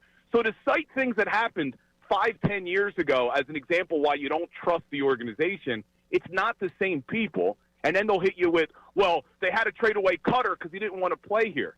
Well, what did you want Briere to do? The guy wouldn't return his calls. Right. So I think fans are just overreacting a little bit. I think they're handling it extremely well. And I think we're going to start talking about Danny Briere the way we talk about Howie Roseman. The offseason that guy had. What? The offseason that guy had. I mean, you think Christian Dvorak. Christian Dvorak, he's shattering career highs this year. Dan Vladar, who they got in gold, he's going to shatter career highs. And then they traded pretty much nothing to get Trevor Zegras, who's an actual superstar right now. He may be the biggest superstar in the city, and people are ignoring it. Danny Briere had an amazing offseason, and this Flyers team's ready to compete now. That's why I tell you every day, you talking Flyers today? No, but Bill, so lead the show off at 2 o'clock with a you have to get rid of one, Howie Roseman or Danny Briere, and make the case that Howie's gone. All right? Danny Briere is the greatest GM in this city, 610. But you know what? You brought up Keith Jones, and you're so right. You brought up Keith Jones and Danny Briere. Keith Jones, for a long time, especially after Ed Snyder died, for better or for worse, Ed Snyder, the buck stopped there, and he was the face. Yeah. He had people that worked under him, but he was very involved. And then I can't even tell you who before Jones came along. Like, who was the CEO or the president of the Flyers? I have no idea. Right, like I honestly don't know, and I got ripped for not knowing whoever that player was that the caller called in about. He got traded to Minnesota. I anyway. still don't know his name. Hughes. Quinn Hughes. Yeah. Quinn No, Hughes. Quinn Hughes. But I mean, so but now with Keith Jones, I use the Ted Lasso comparison. Ted Lasso didn't know anything about soccer, but it didn't matter because he was just a good leader and he was smart a people guy. person. Right. Keith Jones is awesome. Yeah. He's So great. as long as you can get somebody that finds the good players, Keith Jones can do everything else. And so far, so good, man. I mean, this is. What's the chances this can be real this year? And I'm not talking Stanley Cup. I'm talking about winning a series. Just make the playoffs. Yeah. Yeah, I think this team's going to make the playoffs. I think they're good enough to make the playoffs. I don't have any crazy delusions that they're going to win a Stanley Cup either. But what I would like to see, and I've talked about this on the show, when the trade deadline comes, I don't think they should be sellers anymore. I mean, every trade deadline, they've been sellers to acquire capital and draft capital. They should be buyers at the deadline this year. Totally. And bring in a piece. This is why I liked the Quinn Hughes idea. Now, he went for a king's ransom. I get why they didn't do it. But Quinn Hughes is a guy that was still under contract for another year and a half. Maybe you sign him long term. Like, I don't think they make a move at the deadline for a rental. But if they could get a guy that could help you now and in the future, that's the type of move they should make. But they should stop selling. This team's good enough. They're going to make the postseason. Yeah, somebody tell me Bill doesn't know hockey. He knew the length of contract. He like the other. We follow the other sports, Harry. Bill follows the hockey as well. Unbelievable. Well, John, you know, the Flyers fans bother me because they get angry when we don't talk hockey, but then they get even angrier when we do. Oh, you don't know what you're talking about. Now you want to talk about it. It's like you can't have it both ways. They want it people both coming ways. at me literally on Twitter yesterday. Some guy asking me what my credentials were to talk hockey. Like, are you kidding me? I played street hockey back in the late 70s. No, but hold on a second. So it really is unbelievable. I had Milek goalie pads. I played my street hockey. credentials. No, I had one goal. The other friend had the other goal, and we played in the cul-de-sac behind my friend's house. Yeah, it was great. It was all the time. Yeah, no. Dude, I've been playing ice hockey since I was 5 years old. So it's like, is that really what I need? I got to give you my resume to be able to talk. So what about are these Flyers fans? What do they want you to do? Not talk about anything, but just be angry all the time at people not talking about your team. And I'm not even trying to start like a war here with it because I'm a Flyers fan, Bill. I'm just trying to figure out what we have to do to be brought together as one. Yeah, that's why. I mean, I don't know if you saw. I did a tweet like a week ago. 2 Flyers fans saying they have to stop the gatekeeping. Like, if we want the team talked about again, which they should be because they're good, then you got to stop telling people to stop talking about hockey. You don't know what you're talking. It just doesn't make any sense. And then like, well, where were you a few years ago? Well, the team was brutal a few years ago. Like, who wanted to talk about the team? Right. Yeah, unfortunately. Now they're good, they're relevant, and they should be talked about. And I think more and more people are coming on board. But like the whole Michkov thing, this is where I only push back a little. As much as I agree with the way Rick Tockett's handling him, he also has to understand names like Michkov are going to bring in the casuals. Because even the most casual Flyers fan knows who Matvei Michkov is. They may not know who Christian Dvorak is, even though they should. So Well, even though he yeah. doesn't like answering the questions, But it's not that's what's Tackett's gonna bring job more to people. bring in the casuals. He's there to win games. Like, I disagree. It's not his job. Well, but it's his job. It's his job. Ultimately, you want to win. Yeah. But you also have to make things interesting, and he's doing that. Well, I mean, And I'm doing Yeah, that. I 'cause just that's think his he's gotta person. be That's his careful. personality. Yeah, he's just got to be careful pushing the. I don't want to answer any more questions about Michkov because that's the buzzword that's going to get people to pay attention, and I think the Flyers know that. Yeah. But yeah, 5-6 questions on the same topic's probably a little much. But I mean, listen, Sirianni, how many questions did he have to answer about A.J. Brown earlier in the season? He It didn't- kind of comes well, with the territory. He didn't answer 5 in a row. no. He Did, didn't. did he get he's 5 probably right. Jake Elliott questions in a He row? should. He should. All right, Cole LaRullo coming up at 2 o'clock. Nothing but hockey talk. That's all they're doing. man. Just hockey All talk right, for wait, our we show. are going to do some puck, though. We will. I'll see you in All a right. little bit. I'll be there in about 10 minutes. All right, there he is. Bill Colarulo, hockey expert, Flyers expert. He has credentials. He does. He Been playing legitimately since he does. was 5. And he's not a Ice hockey, not street hockey. he says it to be funny. Yeah. And but like he genuinely enjoys talking about hockey because he's a big fan. And when you don't get, Harry, I actually get it. I understand why Flyers fans feel the way they do and they insulate themselves from everybody else Because they it's like- follow a niche sport. It's not our fault that hockey is where it is. it's agreed. You know? It's not talked about nationally. They don't talk about the NHL. And the league could do a lot more things to promote their players. They they do, don't. They don't do a great job It's with it. Winter Classic, And that's it. And the Flyers, who's the last star the Flyers had? They've had some like Simone Gagne, he was- Claude Giroux. But Claude Giroux, like yeah. this kid, like you need Giroux to Michkov being your best player. Drew's a good piece, but you need real players. The reason, Rick Tockett's a champion. Mm-hmm. Rick Tocchet bounced around to a lot of winning teams. The personality that you see from Rick Tockett's the same person. That's why he's loved by all his teammates. He's one of these guys. So now that's how he's leading. The conversation that he had with Michkov on the just looking at his mannerisms and how he was talking was him trying to calm down Michkov, but also like standing his ground.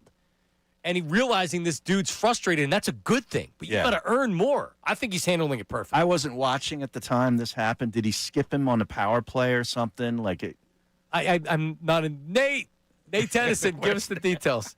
610-632-0975. I just saw the video. I saw something on the YouTube chat saying that's why the kid was frustrated. So I don't know. He was being extra tough on him. He skipped him on the power play. He didn't throw him out there, and the kid was ticked off. Good. He should be. Yeah. And you know what? You know what I say to that? He should be. And hey, Tocchet, you got balls, man. Thank you for doing that. Right. I like both sides of it. I sure do. If the kid gets skipped and he's not ticked off, that's a problem. All right. Coming up, more of this Cam Newton audio as well. It's Middays with Marks, 97.5 The Fanatic. Let's talk about. Oh yeah, I was in Wegmans yesterday, and I had somebody come up and was just like, "Oh, let me see your hair." Like, I always hear you talk about Morgenstern hair. Let me see your hair. I'm like, damn, like that looks really good. Like that, yep, Morgenstern hair. So I had a hair restoration procedure. I don't know how many years ago now. If you go to my Instagram page, I think it's 2021. I documented it. So I took before pictures, during, after, 2 weeks after, took videos.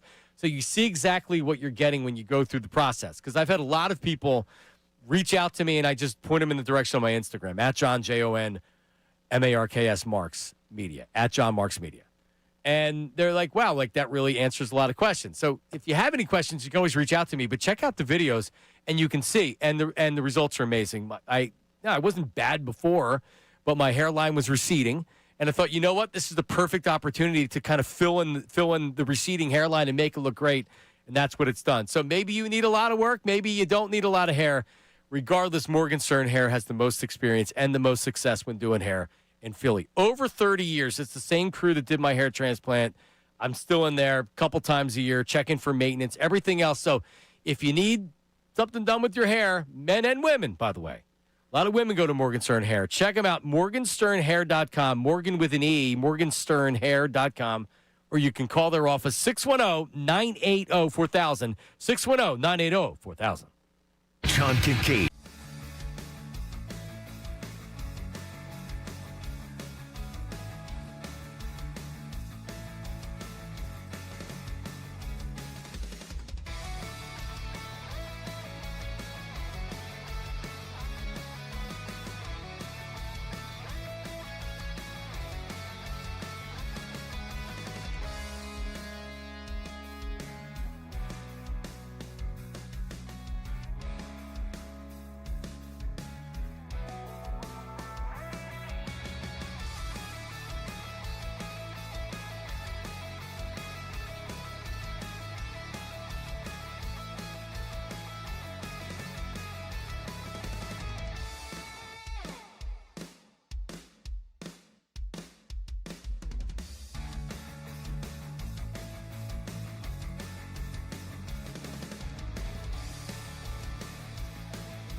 Caputo, who's coming up with the news at noon.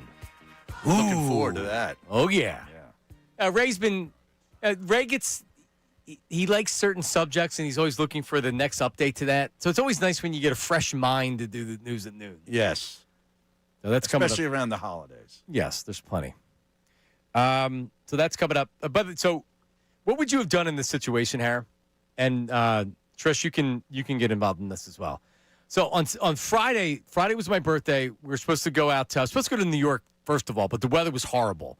On Thursday, Friday was the 50-mile-an-hour winds. Oh, yeah. Heavy rain, and then the temperature dropped. So we canceled. We were supposed to go to New York. We canceled it because the weather was just going to be bad. So then I made we were going to go to dinner, me and the family. But then my daughter came home from school, and she had a fever, like out of nowhere. I was like, come on, we got to get ready. And then, I picked her up to take her upstairs. I'm like, geez, you're burning up. So this is Friday at 4 o'clock. So now I got to text the manager of the Eddie V's and be like, dude, I'm sorry. I know you got me in, but my daughter is a fever. And I feel like he's going to be like, yeah, right, you loser. So, but no, I mean, she really was. Yeah. So I text him, and the next day, Saturday, pediatrician can't get an appointment. She still has a 102 fever. I don't know if she has strep or whatever. So I end up going to a CVS, how they have the nurse practitioner in a CVS. Okay. Because with kids, you're looking for strep, you're looking for ear infection, you're looking for one of those things that's explaining the fever. Otherwise, they're fine. They just have a viral thing. So I go down to the CVS. She checks out. Everything's great. So in the same complex, I'm not going to say the name of the grocery store. Same complex is a grocery store. And I know we need a couple of things, and I was going to go later on in the afternoon, but I'm like, well, I can just grab them here right now. So I get a couple, and they had boar's head cold cuts. Oh, that's the best. Nothing better than boar's head, like a roast beef boar's head. Yeah, terrific. Is that what you would go for? I love it. I'm going today. Going where? The grocery store. You're gonna you get boar's head? Maybe I will. So I get 2 pounds of boar's head turkey. Okay. One for me, one for everybody else. else. Is it the cracked black pepper? I went honey roasted, but I know that when it's good. Yeah. Really, this is for my daughter. She only likes honey roasted turkey, and she doesn't like some brands. So I get 2 pounds, and I'm like 1 pound and 1 pound. So do it separately. Because if you put 2 pounds in one, it's too big and slimy and everything else. So we get home, and my wife actually requested turkey. She was waiting for the food and the lettuce and tomato to make a turkey sandwich. Very hungry. Bring the turkey. I got boar's head lunch meat. Got a little mayo? $15 a pound. Little bit of mayo, some nice iceberg lettuce. Nice. A little, maybe a little brown mustard, a little Dijon mustard on there, too. You would do both? Oh, yeah. Oh, yeah. I'd go Miracle Whip. Okay. Oh, gosh. Well, Miracle Whip and nothing else, or I think we've already had this discussion. You don't like condiments. I don't like condiments. You don't like condiments. Miracle Whip is a no. You're just eating a dry turkey sandwich? But the lettuce, you put tomato on it. It's not dry anymore. She eats carrots in the back. Really? She brings in carrots and munches them. 100%, and they're delicious. And they fill good. you up quickly. So all this, the turkey, whatever. So she takes it out, the turkey, and all of a sudden, I just see this disgusted look, and she says, "I'm like, what's wrong?" She said, "Was the person cutting this? Did the person that was cutting this meat have long black hair?" Oh no! And I was like, "No, he sure did." Oh my! And God. she pulls it out like this, and it's a long black hair, and not like all right, well, it's like a hair. No, it's like that was a hair. Wow. And so it's like, what do you do?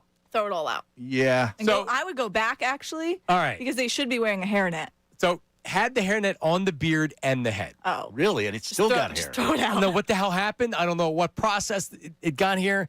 So it's in one half. All right. So remember, I got 1 and 1. Okay, right. So she's like, well, I can't eat this. And I'm like, all right. So I go without really thinking. I'm like, oh, well, I'll just get you the other one. Right. And she's like, I don't want that. See, now I would have eaten the other one. My instinct was I would eat. Yeah. Because the hair was in the first one, not the second one. Right. The first one's tainted. Right. The second one that should be used. Now, Caputo, what do you? That is my, I can't. But I would eat the other one, but that has to be thrown out. It's hard for me to eat food again after I see that. That's kind of where she was. Yeah. But I It's would the really visual. have to examine the other. Like, there would have to be lifting of turkey. You're doing a slice by slice Maybe analysis. putting it on a pot, like let it warm up for a little to kill the germs. Fry it.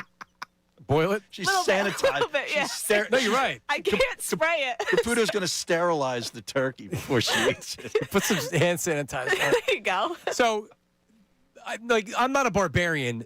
There's no way I'm taking just the turkey out and being now it's fine. I'm throwing the whole. I'm not using that part of it. The one. One. Yeah. The other one, as you said, closely examine it. I would have closely examined it. And I would have eaten it. Liz did not want to do that, and I was totally good with that. Wow. So now it becomes, what do? I'm throwing both of them out. So the one was already thrown out. I'm not going to use the other one. You weren't going to But didn't just you- use it for yeah. yourself? Didn't you buy that for yourself originally? I don't know. Like, the more I think about it, the more like, yeah, it's gross. Oh, man. I don't know. No, I'd Yeah. have definitely whacked the second one. Now, you brought up take it back. If it was around the corner, maybe, and I could find this chain closer than driving the King of Prussia. Well, what do you do when you take it back? You go to the guy, you confront the guy with the hair? 100%. I mean, are we having a get your money full-on back. confrontation? What's he No. supposed to do? I'm going to send you. Give you some of his paycheck? You explain your situation and you ask the store for the money back. I want him suspended. No, you wait until it's busy and he has customers, and you go, go! Yeah.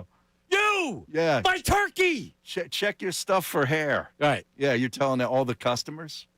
No, you take it to the customer service desk and you say, listen, you know how they react? would they oh my give you, God, a I'm free so hand? sorry. No, they'll give you the money for it. Oh. Yeah, the money back. What? It's That's on- probably $20, right? $25. Yeah, there you go.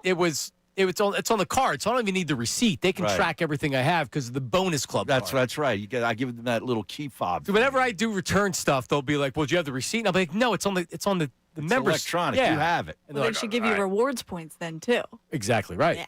So there you go. So that's what happened. So I'm not going to eat it. I'm going to throw it out. And I'm not going to return it. Wow. 'Cause I'm not dry. I'm not. It's not worth $25 to have to bring turkey. I don't know, man. We're living in two different worlds. 'cause Times I'm are going tough. Back. Times are tough, I'm Caputo. going back, and I'm like, look, I found hair She's in my eating turkey. carrot sticks and celery So hang for on. lunch. I'm already starving. Now I have no turkey. Could I go to the closer one and say, "Hey, I bought this in King of Prussia, And I got a hair in it. and so give me Worth my a shot. $25 back." It's worth a shot. Yeah. Well, they would no, they would give me the money back. Yeah, you could get something that's I just- packaged. I don't know if I feel like doing it. You should try. Nope, I'm out. It's Christmas. What would the people do on the chat and on the text line 610-632-0975? See, now I'm going to be checking my sandwich meat today. yeah. after I oh no, buy it. it was about as gross as any hair coming out of a pound of turkey could be. It Someone was gross. said Miracle Whip people need to live on their own planet. So Miracle Whip for me is only with turkey sandwiches after Thanksgiving turkey sandwiches. If I'm having a regular turkey sandwich, I'm Yeah. fine with light mayo, salt, pepper. Well, what exactly is Miracle Whip? It's like Bobo mayonnaise. No, That's the problem. No, it's What not. is What Miracle? is You're it? asking that question, and that's the I problem. believe it's mayo with sugar. It's Oh, sweet. see, I'm out on It's that. sweet and tangy. Nah, I'm out on that. You Poisonous. You can't eat it. It's the only thing I would ever even consider eating it on. Everything else, roast beef sandwich, easily light mayo. Like you said, maybe a little brown mustard Yeah, mixed in or whatever. spicy mustard. Yep. Yeah. All right, coming up, the news at noon with Patricia Caputo. How does she perform? A little shaky earlier, Har. Yeah. Trying to get Colarulo Well, punched up. Yeah, the Colarulo call kind of, Yeah, you know, I had never done that. My bad. Bill tried to sabotage me. He admitted it. Maybe Ray was in on it. yeah. I can see that. That's the around the horn. Oh, is that what it is? Yeah, and then you have, I don't know where this one. Oh, there you go. All right, that's coming up next. Middays with Marks, 97.5 The Fanatic. Now on 97.5 The Fanatic Sports Update. I'm Patricia Caputo with your Fanatic Sports Update. Eagles are headed up north. They took care of business against Washington, and they will look to take care of business again once they take on the Bills. But Nick Sirianni spoke to the media Monday about having the team make changes when it comes to calling the tush-push play. That play has been really successful for us for a couple years now. Teams are doing a good job adjusting, and now it's our job as coaches to do our part and adjust there as well. They'll look to get back on track with that play as kickoff between the Birds and the Bills begins once again at 4:25 in Highmark Stadium on Sunday in the MLB. Bryce Harper announced this morning he will join Team USA in the World Baseball Classic this summer. In the NHL, Flyers defeated the Canucks 5-2 Monday night. Quick turnaround for the Fly Guys as they will take on the Blackhawks at 9 p.m. tonight in Chicago. You can listen to that game live on our sister station, WMMR. In the NBA, Sixers will take on the Nets in Xfinity Mobile Arena tonight. Joel Embiid is probable to play. Nets and Sixers tip off at 7:30 p.m. You can listen to that live right here on The Fanatic. This update is brought to you by Supershore. Do you own a small business? You need to hear this. The seismic shift is coming. It's time to get super short, not kind of short, not pretty short, but super short. Coming soon. I'm Patricia Caputo on your home of the Sixers, Flyers, and the best birds coverage, 97.5 The Fanatic and 97.5thefanatic.com.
An hour from now, Jeff Mosher, Philly voice, will be with us inside the birds. You're listening to 97.5 The Fanatic, WPEN HD1 Burlington, Philadelphia. A Beasley Media Group station broadcasting live from the Comcast Business Studio, powering possibilities.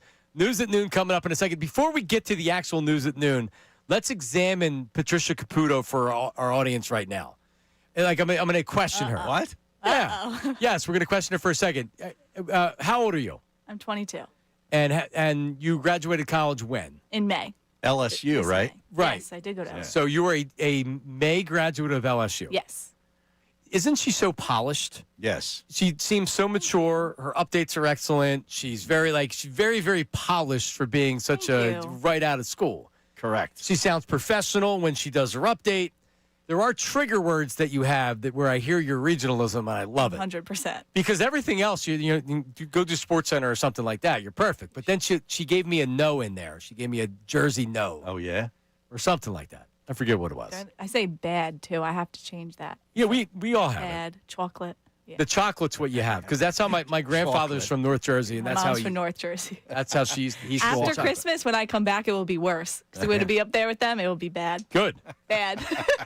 Bad. We'll use it. Yep. Yeah, as long as you don't say bagel, that's my No, it's my bagel. biggest. I know, but people around here don't even realize they bagel. Give me a bagel with cream cheese. What's a bagel?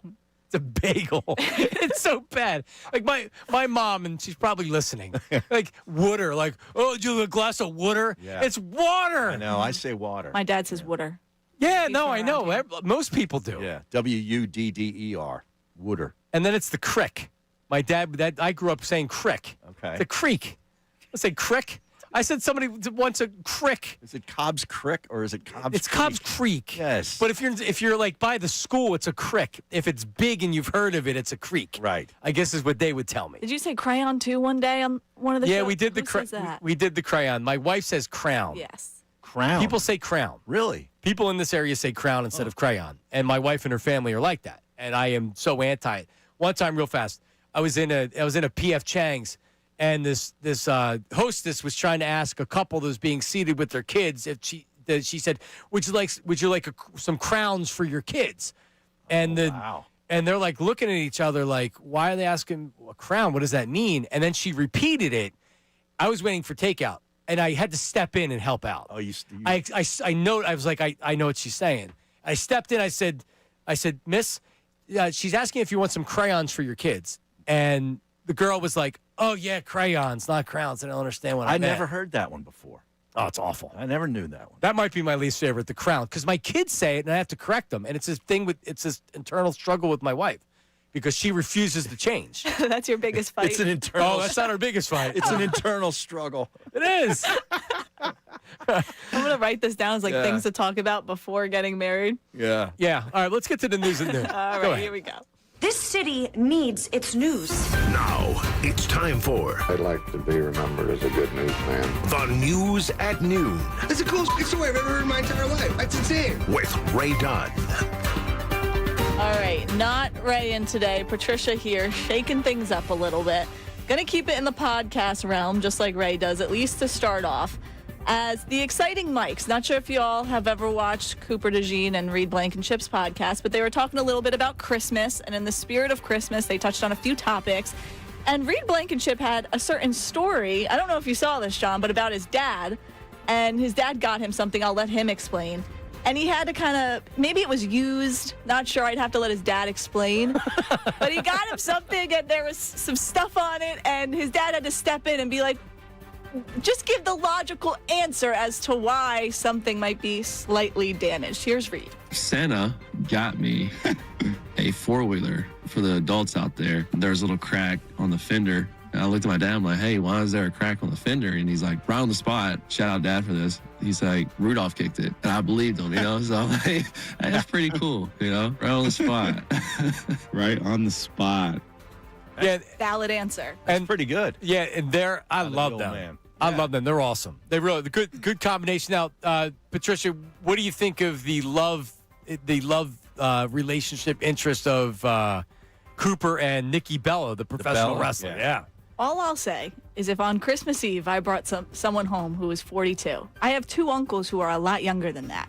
No, it wouldn't fly. Maybe No? it will in Iowa, but it would not fly with me. Man after my own heart. Yeah, Harry gives him a salute. Oh, I love it. I mean, all right. You're right. There's a difference between having fun and dating, if that's what they're doing, and getting serious. Like Taylor Swift and Travis Kelce became serious, and it was very clear they were serious. Right. We're not anywhere near that yet. But if they do fall in love, then you're going to have to be accepting of, Cooper's bringing home a 42-year-old, and I'm going to have to. It's a little bit different if it was a 42-year-old man and a 22-year-old woman. Like I would have a fit if my Bill daughter did Belichick. it. Right. I bet Bill Belichick's such a That's crumb. Bill Belichick, and now he brings in really Petrino. It's really weird. To me, either way, it's you can't weird. make this up. Anyway, Of all the hires. yeah, let's hire that guy. Let's hire the other guy that kind of did what I'm doing. Yeah, likes young women. Yeah. What next? They're going to hire the guy from Ohio U? All right, Well, so hire a good PR team. and which Belichick doesn't have. Yeah. You can guys and dads can only think about that from their perspective. Like Jordan is 25 years old. Bill Belichick's 73. Mm-hmm. Do you imagine if your 25-year-old daughter brought home a 73-year-old? Well, I mean, I can't speak to that. You could. Yeah, I can tell you exactly what I would think. What do you think? You'd get him the lunch meat with the hair in it. No, I would get her a psychiatrist is what I would get her. That's nothing, Harry. There's major issues that are going on there. That's all you got? Jesus, Yeah. she's unbelievable. All right, Wow. what's the next? All right, Let's move on. Moving on. We got the Ravens. If you saw the game this weekend, they did not put Derrick Henry in on a crucial drive, and Harbaugh was a little upset about it, but it was interesting considering can't he kind of make those decisions? I don't know. Maybe I'm just crazy, but here's Harbaugh. You look back on it, I think it's pretty easy to say he should have been in there or shouldn't have been in there. But we're rotating those guys throughout the game as two backs, you know. And but yeah, game-winning drive. Do I want Derrick Henry on the field? Sure, I do want him on the field. Now, on Twitter, there are a lot of gamblers saying the game is rigged. They want to sue the Ravens. They want to investigate the Ravens. The Ravens are a strange group this year. And they did this in a playoff game a couple years ago when they played the Chiefs, where they just didn't run the football, and you're like, what are they doing? Are they trying to lose? They tried to they overthrew Lamar a lot, and Spagnuolo said, "Hey, we're not going to let you complete intermediate routes. You're going to have to beat us deep," which is not Lamar's strength. They bottled him up, and they said, "You're going to have to beat us deep." Right. They weren't giving him the dump offs, which he likes to do. They're weird. They need to be broken up. And I'm not talking about the quarterback. There needs to be a new head coach. I agree. There needs to be a completely new dynamic to that. John Harbaugh's doing a great job. 18 years. He's been a great coach. But And- yeah, you're right. It's like it's time for a change. It is. And he could go to the Giants. He could go to another team and do a great job. 2 seconds. Yeah, I'd hire him. Yeah. Mike Tomlin and Harbaugh to the Giants. You said that yesterday, right? Mike Tomlin could go to the Giants. That's what they need. They need a coach that's no BS, and it's like, hey, if this organization is not going to be run like this, I'm not taking the job. I think the Giants should just keep doing what they're doing. Agreed. Okay. Yeah, exactly. In our case. All right. Last one here. It's Festivus. I don't know if you all watch Seinfeld, but it is technically Festivus today. And on Friday, there was a plan, the Roxborough community planned to air their grievances, show their feats of strength in the Gorgas Park, and it got canceled. The Roxborough Development Corporation canceled the event due to high winds, and residents were a little upset, but they still wrote a poem. So it's very long. You can go look it up on patch.com, but they speak about Wawa. They say someone's mad at a Wawa truck. It's blocking the lane. The buildings keep rising too tall and gray. And then come the rats doing laps down the block. Oh. So it's a very, very long poem. But they end it with Go Birds. That's pretty Do you think someone did it in ChatGPT, the poem? Probably. This looks original, though. Right. This looks I like don't think here's some major grievances. Somebody that, I don't think ChatGPT can make this up themselves. No. Too much character to what they're saying. Too inside. Well, that was the day you were supposed to go to New York. Yep. Yeah. Right. Oh, yeah, it was horrible. Were you trying to escape the feats of strength? Trying to. No, I was, yeah. Harry, feats of strength. You weren't a Seinfeld guy, were you? Yeah, I watched Seinfeld. Okay. Oh, yeah. Loved it. All right, that's the news at noon. Thank you, Patricia. News at noon. Yeah, it was always. I've reached the point of if I see it now, which is very, very rare because I don't actually sit down and flip through the dials, and I don't even know if it's on TBS or whatever anymore. But I'm never on TBS unless it's for sports. Right. Otherwise, I'm streaming or I'm watching things on demand. It's on Netflix. It's on Netflix? Is it a stick and click, as Anthony used to say? It would be. That's what I guess what I'm saying is that if I came upon an episode now, I would definitely watch it. Right. I'm not seeking it out. I can't do I've seen the episodes so many times. Right. It's hard, like on a regular basis. Because it was a good 10 years after it went off the air in syndication that I would watch it every night. Right. Whether it be 7:30 or then it was on at 11 on 29. For years it was on channel 29. I actually have all the episodes on DVDs. Do you really? Yeah. Can I buy them from you? You want them? Yeah, I do. Want Yeah, 'em. okay. You have a DVD player? I got logged out of my parents' Netflix, so it's been real tough for me. So I'll get a DVD player. How do you It's get that- logged out of your parents' Netflix? After school, it's like they figured out that I came home and realized that I wasn't in my dad's household anymore. And now you've been flagged. I've been every once in a while, if I log in with my hotspot, it will trick it, but it's few and far in between. Wow. Okay, I'll bring them in. Appreciate you. Hey, Great. Do you still have a DVD player? Yeah, I do. You But do? I haven't used it. Yeah, but it's I just still- there. I still have it. All right. Yeah. All right, coming up, 76ers in action tonight against the Nets. And Joel Embiid is probable to play. Oh, boy. Is that what people want to see? Seriously, on the text line right now, 610-632-0975. Are you excited and you want to see Joel Embiid play tonight? He's probable he's going to play. Is that something you're looking forward to? Or are you like me that really enjoys watching Tyrese Maxey and BJ Edgecombe and the rest of the players? That's coming up next. Middays with Marks, 97.5 The Fanatic. Start your morning off right with some coffee and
All right, we're back middays with Marks on 97.5 The Fanatic. Merry Christmas, everybody. December 23rd. I woke up to a fresh coating of snow on my car. Yeah. I didn't wake up to it, but I saw it. I don't know when it started, but I just know that my kids got up like 6:15, 6:30. They're like, Daddy, look at all the snow. And I'm like, huh? Yeah, exactly. Like, what? I wasn't prepared for this. No. So it wasn't, I don't know what we ended up getting up there, but it was a good coating. Just a little coating. Is that what it was? A lot of sleet. We got a lot of sleet. You got sleet? Uh-huh. We didn't get any sleep. It was I had to go out and clean the car off. Yeah, me too. Had to do that for the wife. God, I'm so sick of it. Yeah. Already sick of this. Too cold outside. All right, 76ers tonight. 76ers have actually been playing really well. I mean, just in the season in general, because last year you go in and the expectation is NBA Finals or bust. Just sign Paul George. That's your other max player. Joel Embiid, he's going to get back to MVP form. And then the season happened. Mm-hmm. And then the season's happened so far this year. And, Embiid's been out there sometimes, not been out there other times. He's got there was the right knee, then it was the left knee. Now it's the left knee again. So he is going to play tonight against the Nets. But the Sixers at 16-11 in the fourth spot in the Eastern Conference, so far, especially considering that Embiid hasn't played a lot of games. He's played 11 games. 11 out of 27. Out of 27. And they're 5 games over 500. Right. Yeah, they're in third or fourth in the conference? They're fourth in the conference. Yeah. This is totally not who I am, and it's not the guy that I want to be. On the radio, I don't want to be the negative, F. Joel Embiid, trade him. I'm just being honest. With the last game, when Edgecombe and Maxey went off, what game was that? They were great. Edgecombe was great late. Maxey was great like he's been pretty much all the time this year. He's been great every night. And then you had the Bona that was making plays, and you saw all right, now I can see what this is. Now I can see what it is, and it's fun to watch. And now Embiid's going to play, and he's going to be clogging up the lane and Herman Munstering up and down the floor, and shooting threes, and his body's broken down. I don't want to rip him. I just don't want to watch it anymore. What is the plan for him? Have they come out and really sort of detailed the plan? They don't. He determines the plan. Okay, so he's playing tonight because he's told them, "Look, I'm playing." Is that the way? Yesterday said he was probable. So everything that I've heard, the dynamic that I've heard has been that the Sixers don't. I mean, they obviously have to have some involvement in it. But Embiid in his camp, and maybe this is because they felt like the Sixers have screwed this up before. I don't know, but they're pretty much in the dark if the Embiid wants to be in the dark. Not remember he didn't start the season last year coming off the Olympics, and no one was really saying anything about it, right? Because no one knew anything. So it was a couple days before the start of the regular season, and people are still asking, what is going on? What is going on? And then they come out, he's not going to be ready to start the season. It's because they didn't know anything. He's put the Sixers in a bad situation, and he does. And he's been a hell of a talent, and he is a hell of a talent. He's one of the best Sixers to play. He's won an MVP award. That's great. The problem is you can't get rid of him because he makes so much money. You're stuck with him. You're stuck with him. So this is what you're going to have to do until you figure something out because he's never going to be healthy. So he hasn't played since the 14th. He played against Atlanta. Was his last game. 22 points, 30 minutes. Right, and what's the rhyme or reason? When players are injured, then they're injured, and then they come back from injury. Either you're out or you're out. He was also sick last game. They listed him with an illness. Oh, they all it was also the knee. Yes, correct. It was the knee and the illness. Management. Yes. So maybe it's a reason not to play him. See, here's why I think he plays tonight. The Nets suck. Yeah. And it's a home game. So you get him at home. You get Sixers fans that are down there on a Friday night on the 23rd of December, and they want to see Embiid out there. He'll score 30 tonight or something like that. 25. He'll shoot the lights out.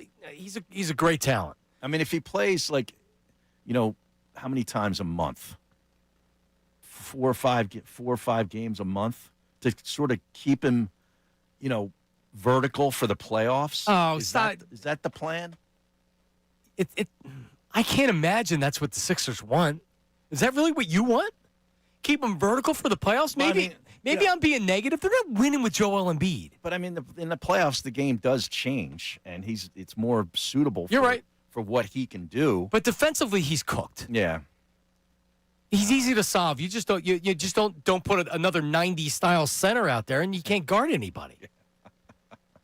You're home against the Nets tonight. They're pretty big pretty big favorites. Let's go to Ray. Ray's calling from Ridley. I love the alliteration. Ray and Ridley. Ray, go ahead. Hey, what's going on, guys? What up, Look, Ray? I totally get it. Joel's not the player that he used to. Defensively, it's not there. But, he's part of the team, and I think you got to get him out on the court. He's another weapon. I want to see everybody out there and just try to gel. I think this team is going to be at its best if you have Joel contributing as well. So let's get him out there. Let's get him playing. Let's get him scoring some buckets, trying to do some stuff on the court. And I think, not everybody believes this, but I think Tyrese wants him out there as well. I think they can play well together. I think they can get some chemistry going, and I just think this team's going to be at its best if you can get Joel out there getting some buckets for you, too. He's certainly better than anybody else on the roster that you're going to put out there to play center. You're right, Ray. So what is it, like 25 minutes a night? Thanks, buddy. It's not fair to ask the Sixers to have already figured this out, but the fact that he's really not available a lot of times because of health, that's the biggest thing. Could they figure it out? Could he just fit into the rest of the team? Sure. Yeah. Sure. Okay, sure. Right. Enough to be in the NBA Finals? That seems very far-fetched. But is he going to be, like, let's just say they tried to limit him to 20 to 25 minutes when he's out there, and he has a problem with that. You know what I mean? Like, if he dictates when he wants to play, yeah, he's pretty much going to dictate, no, I'm playing 30, Right. 35 minutes a night when I'm in there. I don't know. I don't know if he would be like that. If he's playing, he's going to be out there. You're right, Harry. Probably 5 more minutes than he should be, if not more. It's a case-by-case basis with him. But you're right. I do love watching the other group, though. It's just shit that it changes the entire game. It really does, yeah. You see it during the game. He'll come out for that extended stretch, and I'll start enjoying it again. And then he checks back in. And it just totally changes the whole, dynamic. I don't know if it's fair. It's probably not fair, but it's the way I feel. All right, coming up, we have the Cam Newton on Jerry Jones. And we'll review some injuries coming up. We do have a big game against the Bills on Sundays. Jeff Mosher's going to join us at 12:55. But Cam Newton, did he have the hat on when he said it? He definitely had A hat with on. a purse on the back. A purse? Like a little, little purse. A on little the back purse of the on the hat. back of his hat. Is that the style now? We wear purses. Only for him. Wow. We'll play that coming up next on Jerry Jones. I couldn't pull that off. You could not. No. You could not. No, it's Middays with Marks, 97.5, The Fanatic. Now on 97.5 The Fanatic Sports Headed to New York, I'm Patricia Caputo, and this update is brought to you by Morgenstern Hair Restoration. Great teams stick together, and so does great hair. Morgenstern Hair Restoration Championship results. Visit morgensternhair.com or call 610-980-4000. The Eagles took care of business against Washington Saturday and are headed to Buffalo to take on Josh Allen and the Bills. But the Eagles struggled, and that started with Jake Elliott. But Nick Sirianni spoke to the media Monday and said that he's not too worried about Jake Elliott. A lot of confidence in Jake. Love the roster the way it is. I have a ton of confidence in him with Jake, and he'll rebound from whatever setbacks that he has. Elliott will look to bounce back Sunday against the Bills. In the NHL, Flyers will take on the Blackhawks at 9 p.m. in Chicago after defeating the Canucks 5-2 on Monday night. You can listen to that live on our sister station, WMMR. In the NBA, Sixers will take on the Nets in Xfinity Mobile Arena tonight. Joel Embiid probable to play. Sixers-Nets tip off at 7:30 p.m. You can listen to that live right here on The Fanatic. This update is also brought to you by Bare Knuckle. It's happening again. Bare Knuckle Fighting Championship Saturday, February 7th. Knucklemania 6 taking over Xfinity Mobile Arena, and everyone's coming. Get your tickets at bkfc.com. I'm Patricia Caputo on your home of the Sixers, Flyers, and the best birds coverage, 97.5 The Fanatic and 97.5thefanatic.com. The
Harry Mays, Patricia Caputo, Tasty Cake Dom coming up here in a second. Herb from Northeast Philly.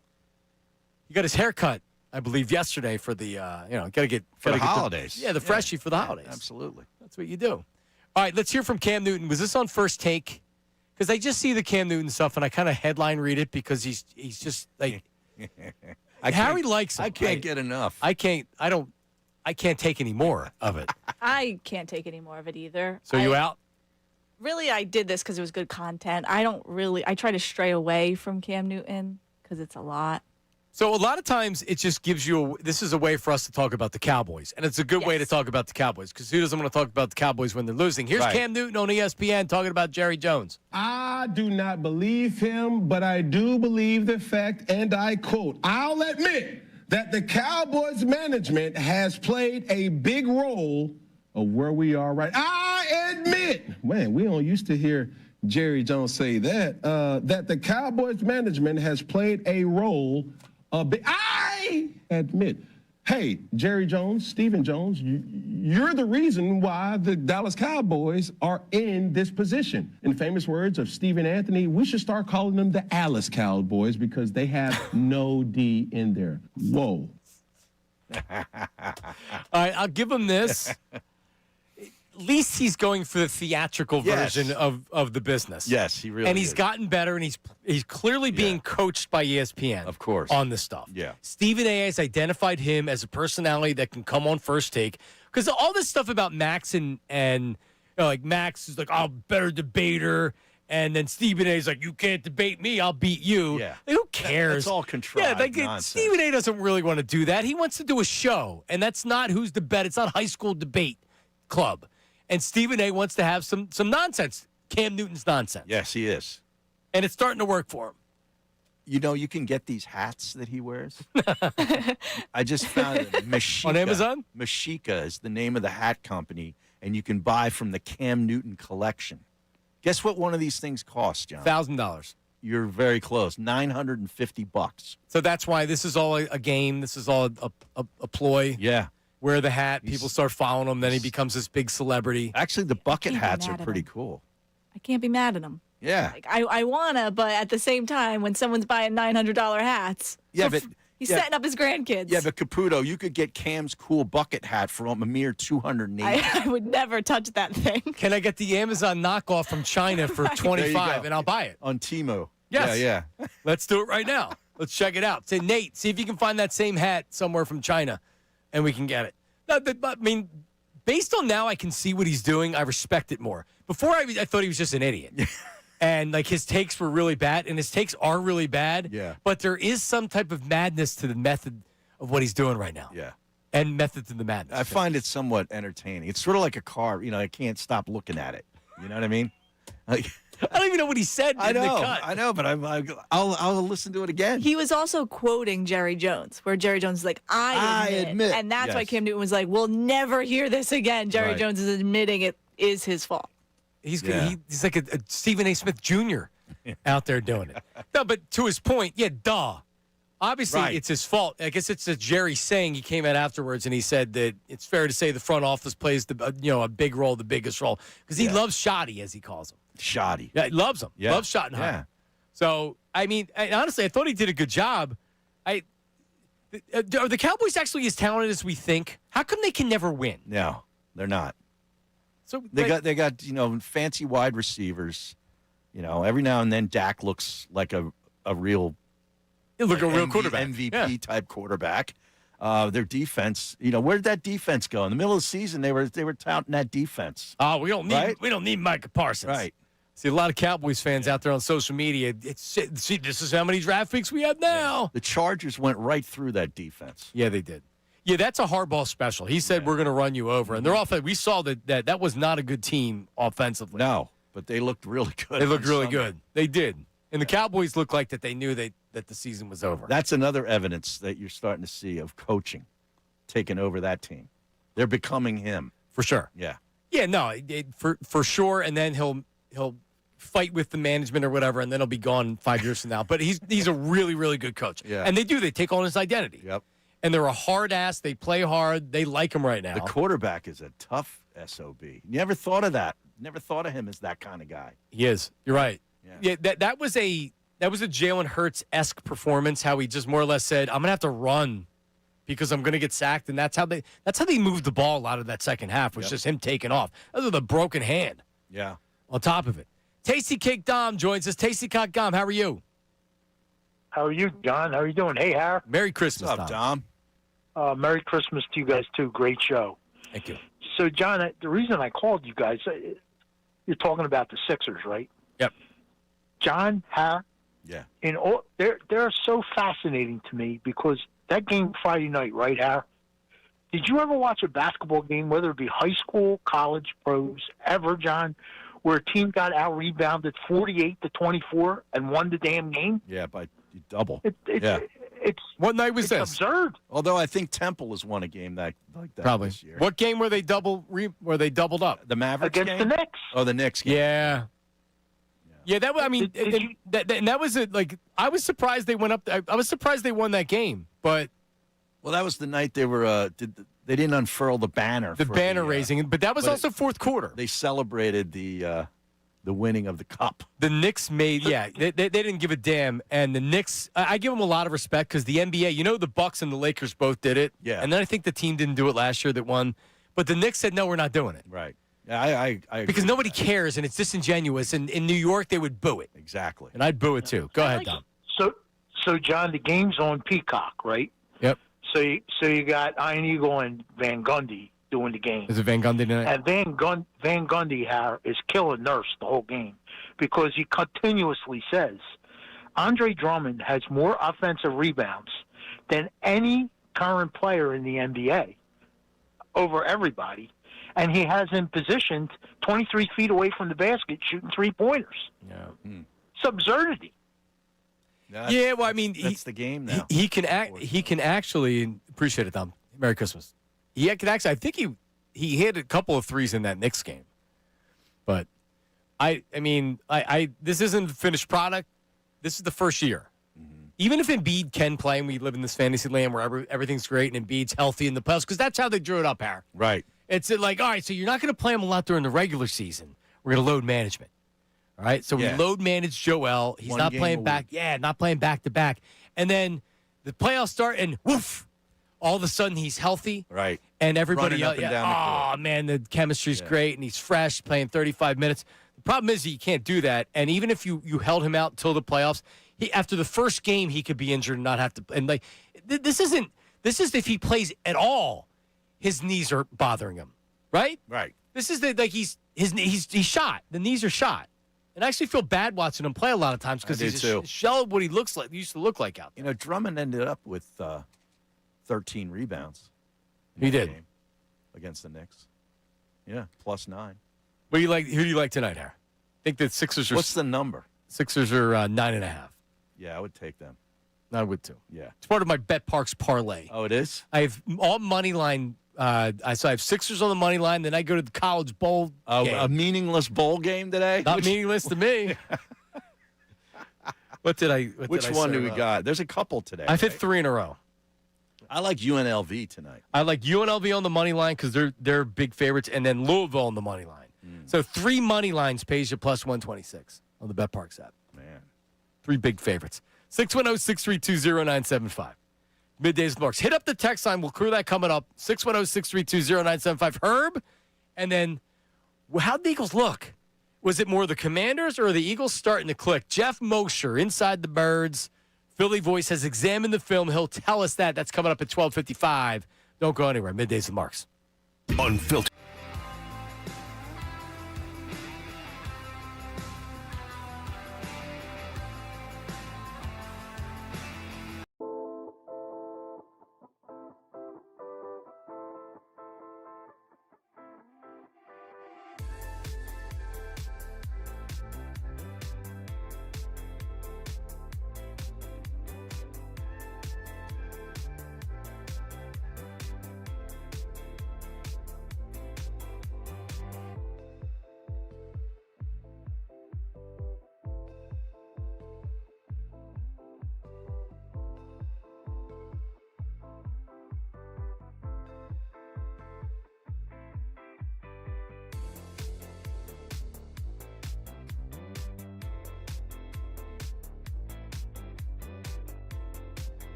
What do you got planned for Christmas? Jeff Mosher coming up in 15 minutes, 12:55. Not a whole lot.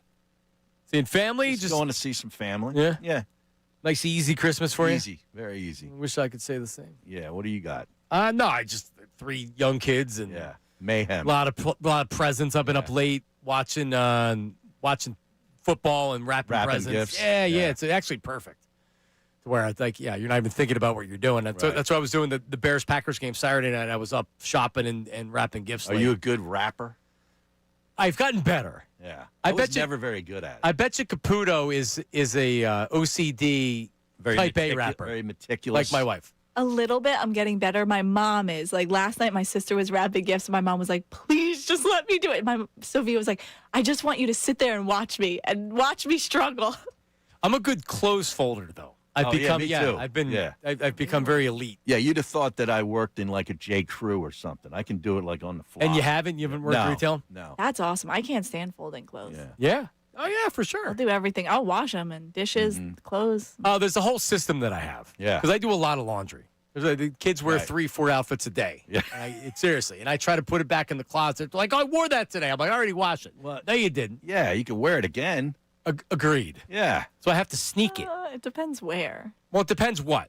Apparently, all right, so for example, if the kids go to school and something, then I'm washing it. Sure. If the kids go, I'm going to Target, let me put this hoodie on, I'm not washing it. And then change as soon as they get home into something else. But are they sitting in the carriage or the cart? In the cart? No. Okay. But if they're just walking around, fine. Even if they did? No. Yeah. But no, a hoodie. You can wear a hoodie again. Exactly. You can do a hoodie twice. Yeah. You can do jeans twice. Twice? I don't know about that. How about 20 times? Yeah. Okay. Thank you, Harry. I was going to say.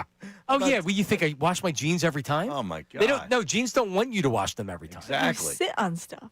I know what you're saying. You sit. What are you sitting on? Bubble gum? 300 people that have sat this chair today. Harry. When was the last time this chair was cleaned? This is how never. Exactly. Ever. Exactly. This is how the generation is raised. Is that right? My kid, like the water fountain, and my wife's guilty of it. The water fountain. It's like, don't drink out of that. It's I'm like, dirty. It's a water fountain. I used to drink out of the park water fountain. I drank out of a hose. Yes, a hose. Yes. But it's different. It is. It is different because they're raised not to do that. And everybody thinks it's crazy. But now you know that like hose might have lead in it. Like you know of these things now that you didn't before. Why my immunity system is so good. Yep, because you drank lead when you were a Yeah. kid. Me too. That's exactly how it works, Come actually. on. That's just the way it is, Harry. Yeah. That's what that's just the way it is. There's every I don't birthday just understand. can't be a that's just a birthday. You have to have a party and different themes and all Well, sorts of stuff. Kincade takes off for his birthday, I found out today. So I took off, but not for my birthday. We were going to New York. Right. You had a trip. I had a planned trip with that the family. we were going wanted to see the tree, and it was the only time that worked. Right. He takes off for his birthday. Yeah, that's what Andrew told me. When's his birthday? Today. It was today's his birthday. Yeah. You wanted to I sleep thought in. it was the 22nd. All right. Yeah. Apparently you want to sleep in, which I can understand that. Unless you're going somewhere, I'm not taking off. I mean, I don't know. He probably has days to burn by the end of the year. Probably. Yeah, he's days to burn. I don't think he took it off. It's not like Ray using his first ever Correct. PTO day. He's probably enjoying a smoke with his feet up, enjoying not working. Oh, this is a pack a day today. Like a day off, it's a whole pack. That's what the YouTube chat thinks. Yeah. He's home smoking. All right. We have an Embiid text on the text line of 610-632-0975.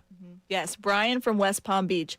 I'm done watching Joel Embiid. He's Frankenstein. Stop-start movement is a joy killer to watch. Whatever offense he brings isn't worth how bad the defensive looks. It's time to bench him and use him situationally. Let Maxey, Edgecombe, and the young guys play and run free. And then Embiid makes a team worse and way worse to watch. I think that's what Harry was saying was like, how do you? What do you do? Because you could become a problem.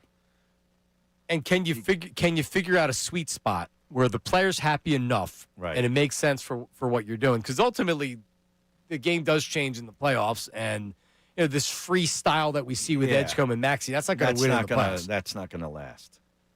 But what is he going to be satisfied with? Well, he just to me that's not even it.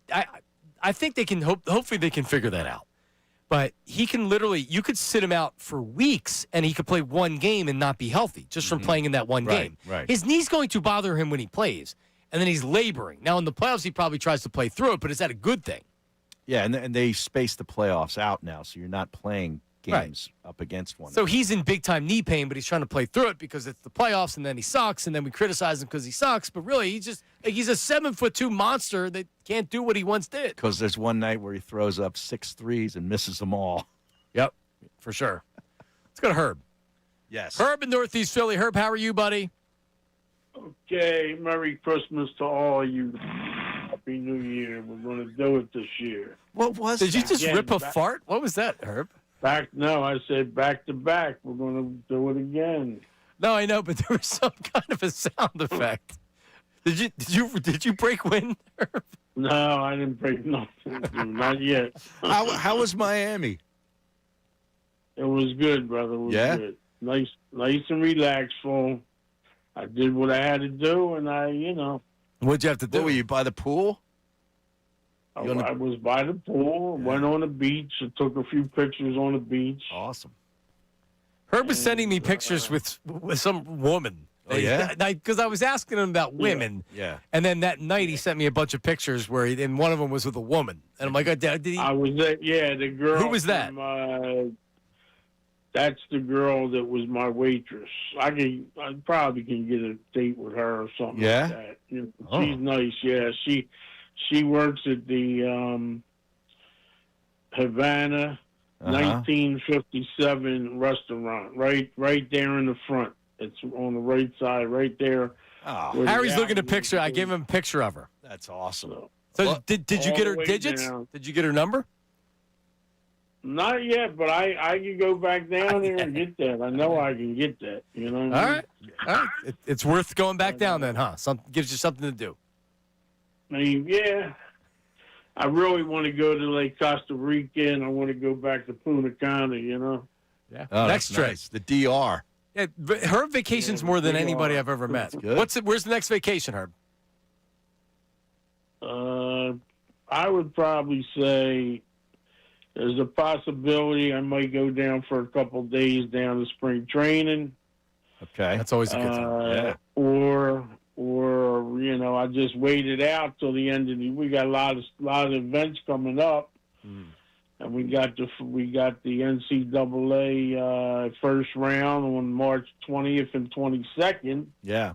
At the Xfinity Mobile So Arena. Disney on Ice is coming. So there's a lot of road games with the Flyers, right? Isn't that what's happening? Do you work Disney on Ice? The Sixers are on the road now for till 2 weeks. After the third, the fourth. I think the fourth or fifth. They come back and they start playing again. All right. Well, Herb, man, listen, have a Merry Christmas, all right? Sixers. Let me talk. Everybody's talking Sixers. Let me say a couple of things. I watched I listened to the game Friday night. I saw some of the game Saturday. They're competing. They got a team now. The guys are buying into what Coach Nick Nurse is talking about. They're going to get better. They're trying to work Embiid into so many minutes per game or when he can play, whatever. We got Drummond. Drummond is the key to this team to make the playoffs and possibly go deep into the Eastern Conference. So Herb, listen, this is why we need. Hang on, Herb. Thank you. This is why we need. There's the herd and there's the Herb.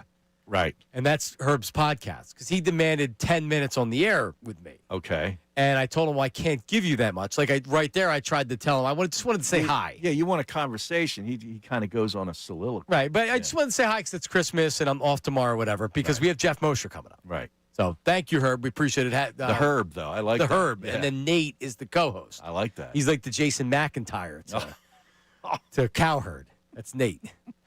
Coming up, Jeff Mosher, Inside the Birds, Philly voice. He has seen the film. He has exited the closet. What did he see? And how impressed is he with the Eagles? And is he feeling good going forward? That's coming up next on 97.5 The Fanatic, Middays with Marks. Now on 97.5 The Fanatic Sports Update. Headed to New York, I'm Patricia Caputo with your Fanatic Sports Update. Eagles took care of business against Washington Saturday, are now headed to Buffalo to take on Josh Allen and the Bills on Sunday. The Eagles struggled to successfully conduct the push But Nick Sirianni spoke to the media Monday and said the team might make changes when it comes to calling the tush push. That play has been really successful for us for a couple years now. Teams are doing a good job adjusting, and now it's our job as coaches to do our part and adjust there as well. Birds Bills kick off at 4:25 on Sunday in Highmark Stadium. Bryce Harper announced this morning he will join Team USA in the World Baseball Classic this summer. In the NHL, Flyers defeated the Canucks 5-2 Monday night. Quick turnaround for the Fly Guys as they'll take on the Blackhawks at 9 p.m. in Chicago. You can listen to that right here, live on our sister station, WMMR. And in the NBA, Sixers will take on the Nets in Xfinity Mobile Arena tonight. Joel Embiid is probable to play. Knicks Sixers tip off at 7:30 p.m. You can listen to that right here live on the Fanatic. This update is brought to you by Indeed.com. Ready to find the right candidates for your job posting? Indeed Sponsored Jobs helps connect you with talent that actually matches what you're looking for. Start at Indeed.com/credit. I'm Patricia Caputo on your home of the Sixers, Flyers, and the best Birds coverage, 97.5 The Fanatic and 97.5thefanatic.com. The Fanatics.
offering 0% financing for 48 months, rebates and tax credits up to $4,300 when purchasing a heating and cooling system. Learn more at Service First HVAC. Well, the Eagles have beaten the Commanders this Sunday against the Bills. To discuss is Jeff Mosher inside the Birds and Philly voice, and he joins us right now on the Comcast Business Hotline. What's up, Mosh?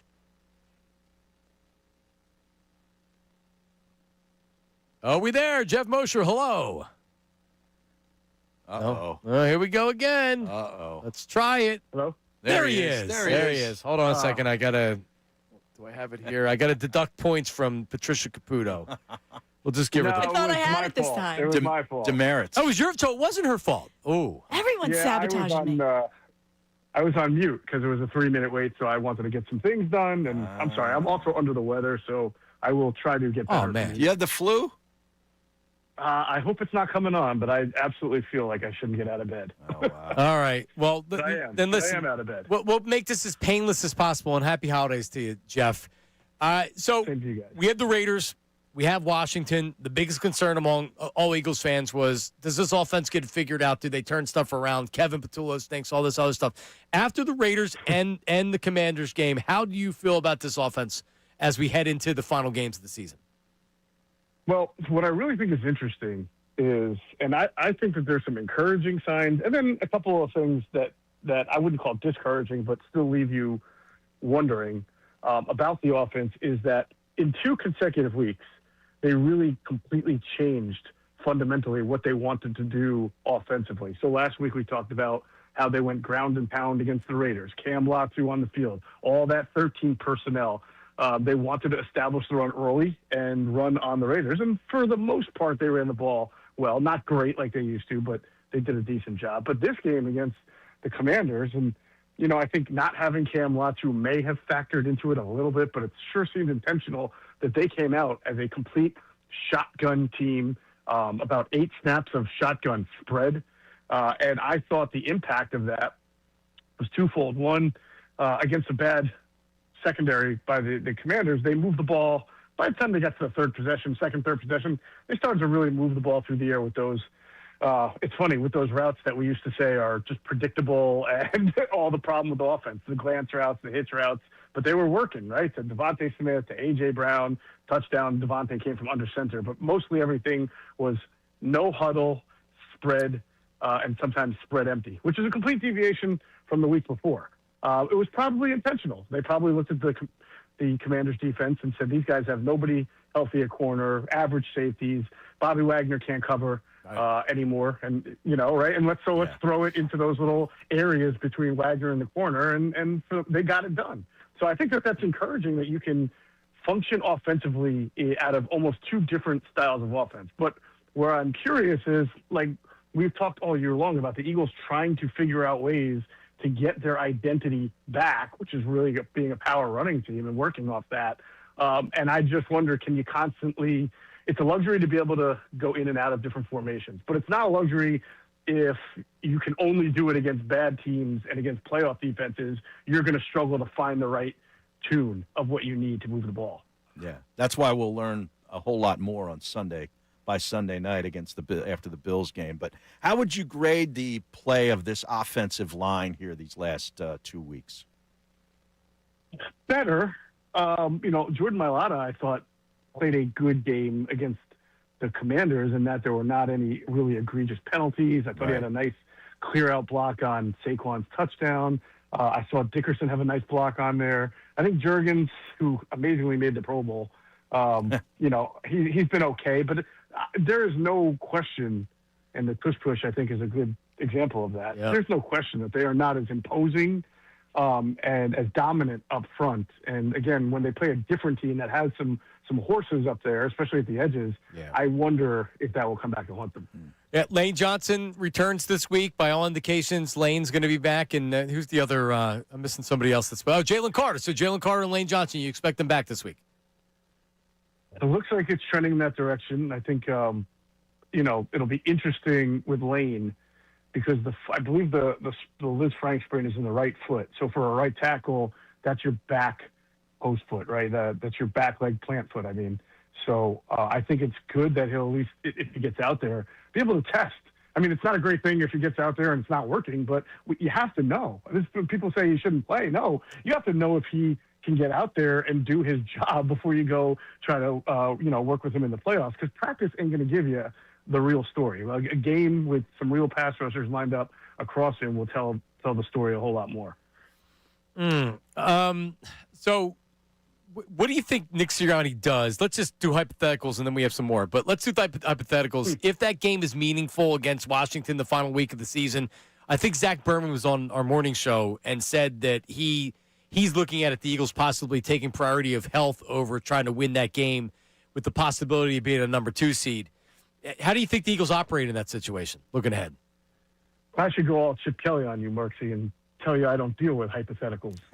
He was good at doing that. He was the best. But I would say I wouldn't be surprised if certain players were not out there, but certain players were, sort of hedging it. Right. Because if you think about last year, I'm pretty certain Dallas Goedert, he missed 8 games, 7 games, 8 games, but he played in that season finale because they just felt like he needed to get out on the grass and get into shape and show that, he can still play. Kind of like what I'm saying with Lane Johnson. So it'll be interesting. And certainly if the number 2 seed is there for them, you got to go for it. You got to go. Yeah, of course. Why wouldn't you want 2 home games in the playoffs? The Link is a hard place to play, as we've seen in January. So you have to go for it. Is there a playoff matchup out there that you would just not want to see the Eagles have to play? That is a really especially good week question one, there. like week one. I mean, because I think my overall viewpoint, and I would imagine you guys feel the same, is that no matter what the Eagles do over the next 2 weeks, they've come down a little bit from like they may not even be the best team in the NFC, and the Seahawks could go 2-0, the Rams could go 2-0, and those are really good teams, competitive teams. I think the Eagles could beat any of them, but probably the Rams, because they're a very complete team. I think that Seattle, and again, this all depends on the seeding. If they're going to Seattle, that's not great. Seattle has to come here, and you get Sam Darnold, and you get him under duress. You've seen he can turn the ball over. Right. I mean, I know he had this really nice comeback against the Rams. I kind of think that was a little overrated too. I think the punt return is really what changed the game, and then the Barner touchdown was wide open. It was off play action.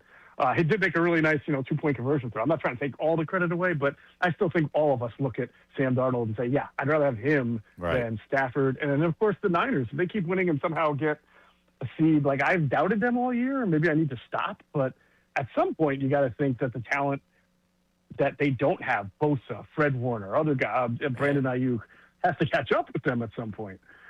That offense looked great last night. Dude, I think we all agree that the Eagles have a kicking problem. It's a matter of can Jake Elliott snap out of it, and Nick Sirianni very firmly behind Jake Elliott when he spoke to the media. Does that change? Does it change for Howie Roseman if he has another bad game? And I don't want to try to wish this in reality. I'm just looking ahead. If we don't see improvements, like is Jake Elliott the kicker going into the playoffs regardless, or is this still up in the air and the Eagles could possibly make a move?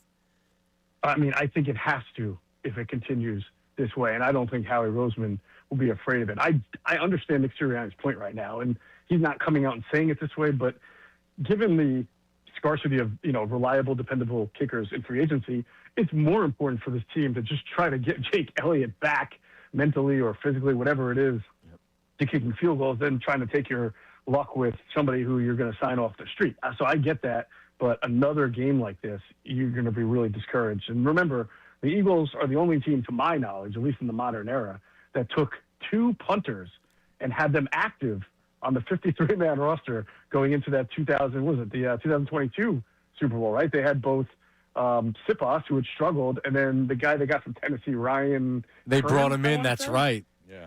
Yeah, I mean, how many teams have 2 punters on a 53 for the Super Bowl? Yeah. So it just goes to show you how he's not afraid to be, take a risk there if he really thinks it's best for the team. What do you think Vic Fangio's plan will be for trying to contain Josh Allen? Pray? I would say that's a good question. He has not blitzed very much over the last 6 or 7 games because he hasn't had to. The Bills don't have great playmakers. I mean, guys who they were relying on have been inactive the last 2 weeks, Davis and Keon Coleman. So, I mean, Vic has been playing a surprising amount of man coverage this year, probably because he has such great belief in guys like Quinyon Mitchell and Cooper DeJean, his safeties, now that Marcus Epps is in there. So I don't think he's going to change a whole lot. I think he's going to dare Josh Allen to try to get the ball to the playmakers against his defensive backs, but he may have to spy a little more.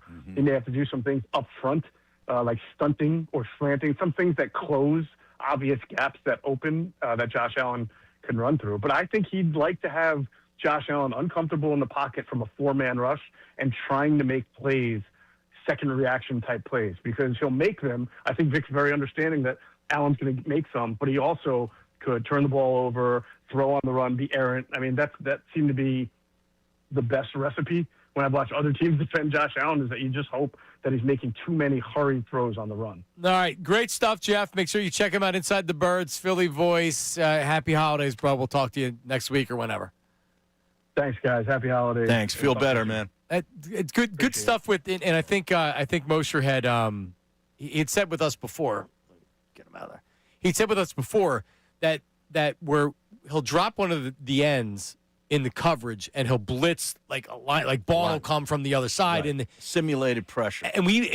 Simulated pressure, and it's worked multiple times to where the quarterback didn't see the end dropping off because you're not expecting him there, and he threw interceptions. Jalen Hunt got an interception on that. Forget who else had impacted the coverage as well. It's happened to Jalen Hurts, too. It has. The last couple of times. Yeah, so I see them trying to bait Josh Allen in one of those things where he thinks that he's seeing two guys coming from his left, so he's like, oh, well, I'll have this tight end right here, and then you have somebody that dropped in the coverage kind of waiting for it. Right there in the throwing lane. But yeah, Allen got banged up a little bit in that second half against Cleveland.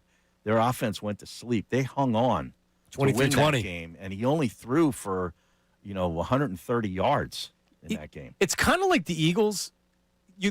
I remember more of the losing to the Dolphins than them being 11-4 right now. Doesn't it seem like it hasn't been a good year for Buffalo? Yeah. Yes. And they're 11-4. Right. And I think they have the second best odds to win the Super Bowl or get to the Super Bowl from the AFC. From the AFC, yeah. Because we're going to play it coming up next. We'll do the buy or sell Super Bowl contenders. Okay. And we have some Phillies coming up as well. Martinez is going to call on in the next segment or two. He's scheduled to appear. I don't know. The Mountain Man in his basement. We'll see. Patricia, you weren't here for the thermostat discussion, right? I don't think Jason Martinez keeps the temperature in his house. It's almost like protective services should be over there because he has children. He could have a hockey rink in there. He could. It's that cold. He's a hockey guy. Yeah, he's a hockey. We'll discuss that with him as well. That's all coming up next. Middays with Marks, 97.5 The Fanatic.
All right, we're back. Middays with Marks. Santa Maze. We got to get you dressed up like Santa Claus. Bad Santa. Bad Santa, yeah. Billy Bob.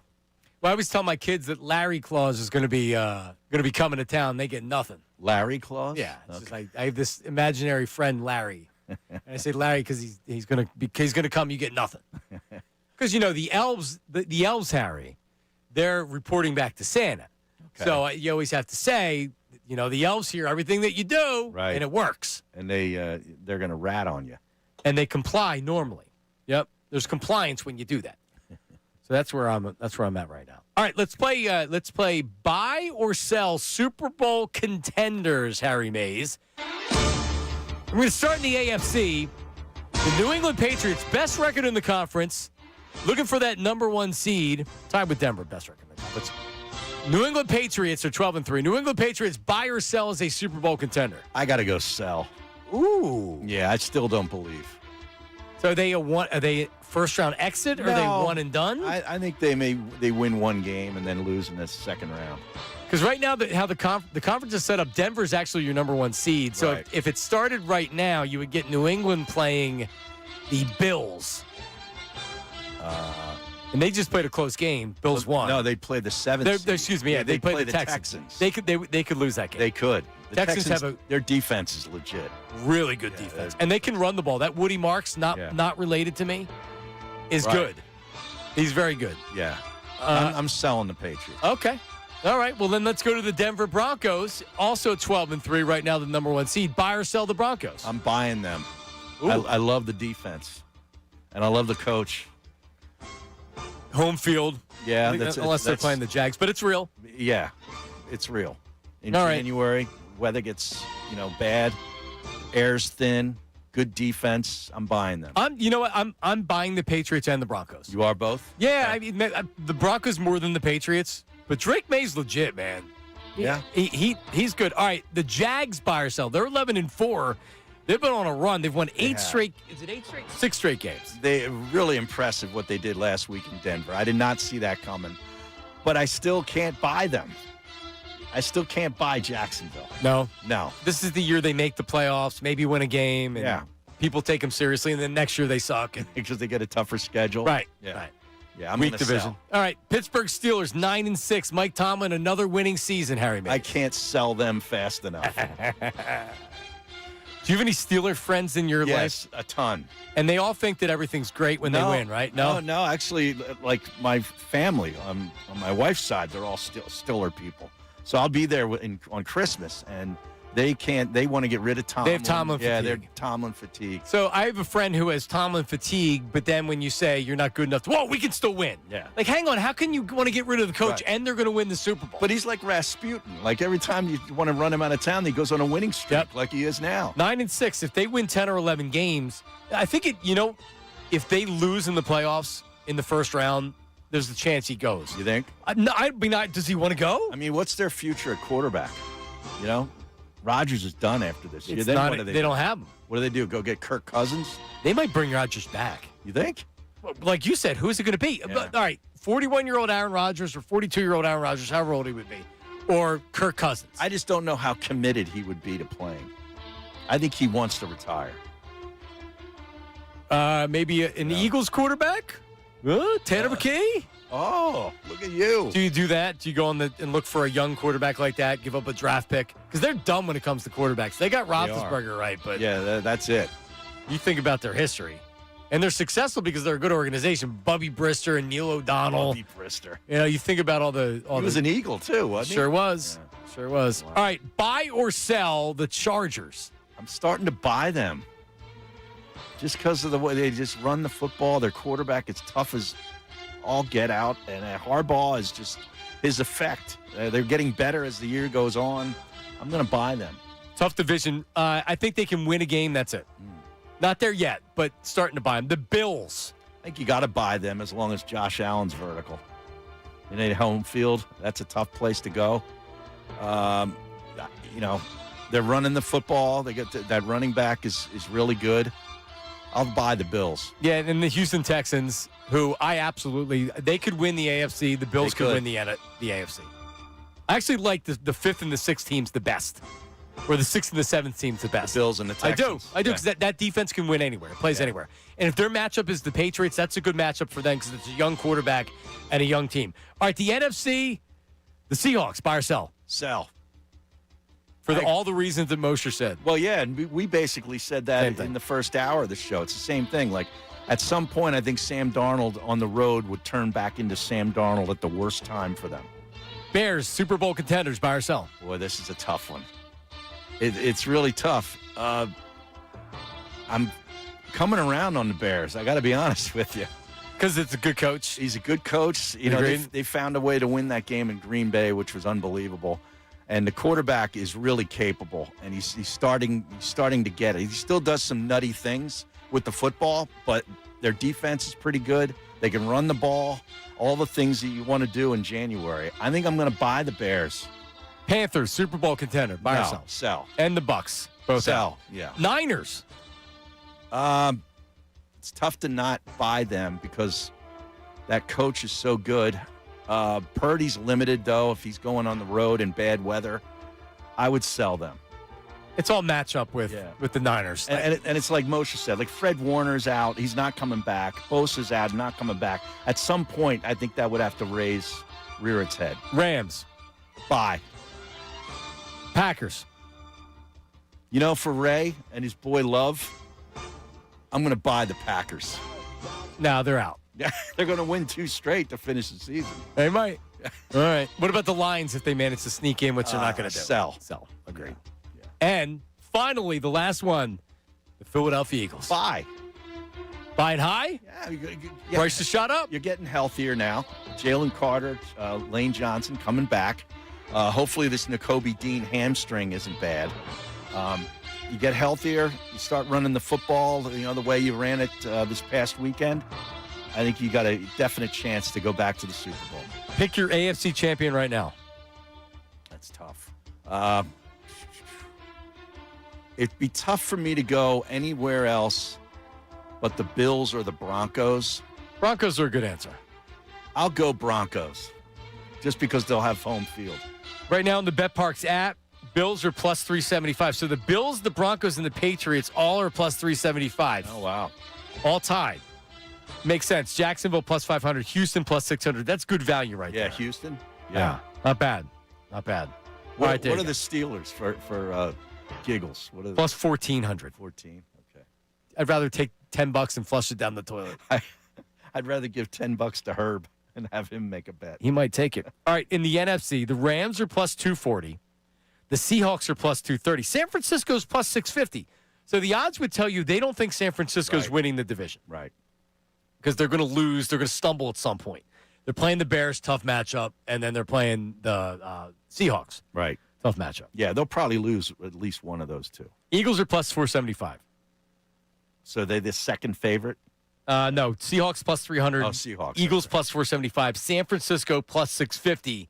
The Packers plus 800. Wow. The Bears are plus 850. Wow. They do not believe. Plus 3,000 and then plus 7,000 for the Bucks and the Panthers. Yeah. Again, flush that before you. It's a super successful season. Oh, yeah. For the Panthers, regardless. It's a successful season for the Patriots. Mm-hmm. Broncos. For the Broncos, the Patriots. I mean, really a lot of the teams. Jacksonville. Steelers, no. Steelers need to win 2 playoff games for it to be successful. I don't think Steelers fans are going to be happy with just 1 playoff game. All right, we'll come back. I think Bertitas is going to call in. 610-632-0975. What does he have to say, Mr. Flyer? And you're telling me he's fighting with he fights with Flyers fans all and the always time. arguments all He's the time. always going at it on social media. See, with Flyer fans. Got to get in the algorithm there. I know. I don't see it. It doesn't pop up on my timeline. No? Nope. 610-632-0975. No, do you know what it is a lot? Shedeur Sanders. Okay. Because I looked at one Josina Anderson stupid tweet where she's going over the top, and then now I'm in the algorithm. Oh boy, you got to get Mertitas in the algorithm. Penn State, James Franklin, a lot of Dallas Cowboy fans clowning the Eagles for some reason. I don't know why they're clowning the Eagles, but that's what they're doing. Coming off the Super Bowl. 610-632-0975. Back with that, the YouTube chat recap later on as well. Don't go anywhere. now on 97.5 The Fanatic Sports Update. Headed to New York, I'm Patricia Caputo with your Fanatic Sports Update. Eagles took care of business against Washington Saturday, and now they are headed to Buffalo to take on Josh Allen and the Bills Sunday. The negative from that Commanders game was Jake Elliott missing 2 field goals. But Nick Sirianni spoke to the media Monday about Elliott's struggles and didn't seem too concerned. A lot of confidence in Jake. Love the roster the way it is. I have a ton of confidence in him with Jake, and that he'll rebound from whatever setbacks that he has. Kickoff between the Birds and the Bills begin at 4:25 at Highmark Stadium Sunday. Bryce Harper announced this morning he will join Team USA in the World Baseball Classic this summer. Flyers take on the Blackhawks at 9 p.m. in Chicago after defeating the Canucks 5-2 Monday. You can listen to Flyers Blackhawks live on our sister station, WMMR. In the NBA, Sixers will take on the Nets at 7:30 tonight. Joel Embiid is probable to play. You can listen to that game live right here on The Fanatic. This update is brought to you by Supershore. Do you own a small business? You need to hear this. A seismic shift is coming. It's time to get Supershore. Not kind of shore, not pretty shore, but Supershore coming soon. I'm Patricia Caputo on your home of the Flyers and the Sixers and the best Birds coverage, 97.5 The Fanatic and 97.5thefanatic.com.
o'clock hour of Middays with Marks brought to you by Morgenstern Hair.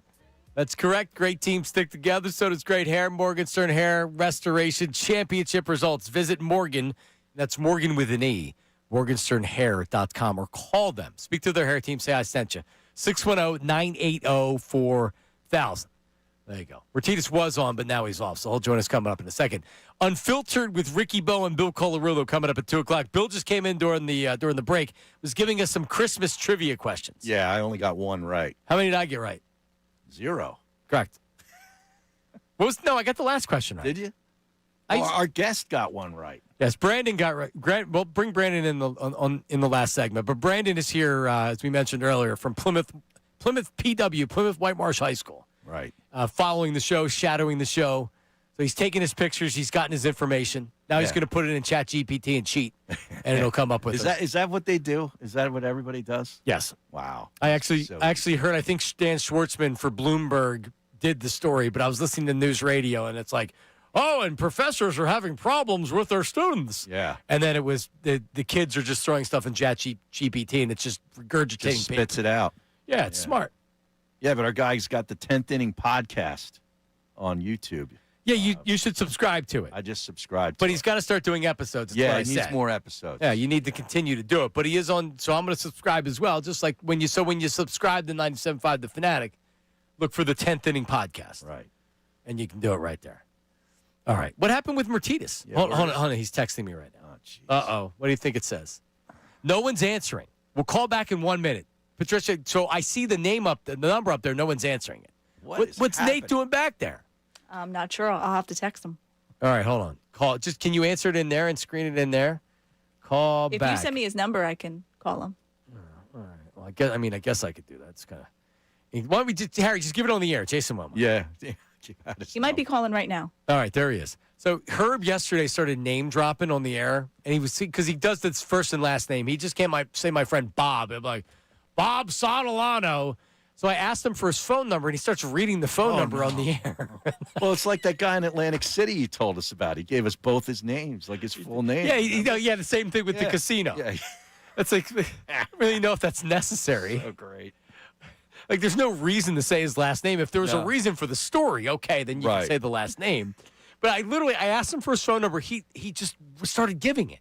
It's like, no, Herb, I'm just kidding. I knew he was going to do it. We're on the air here. Right. All right.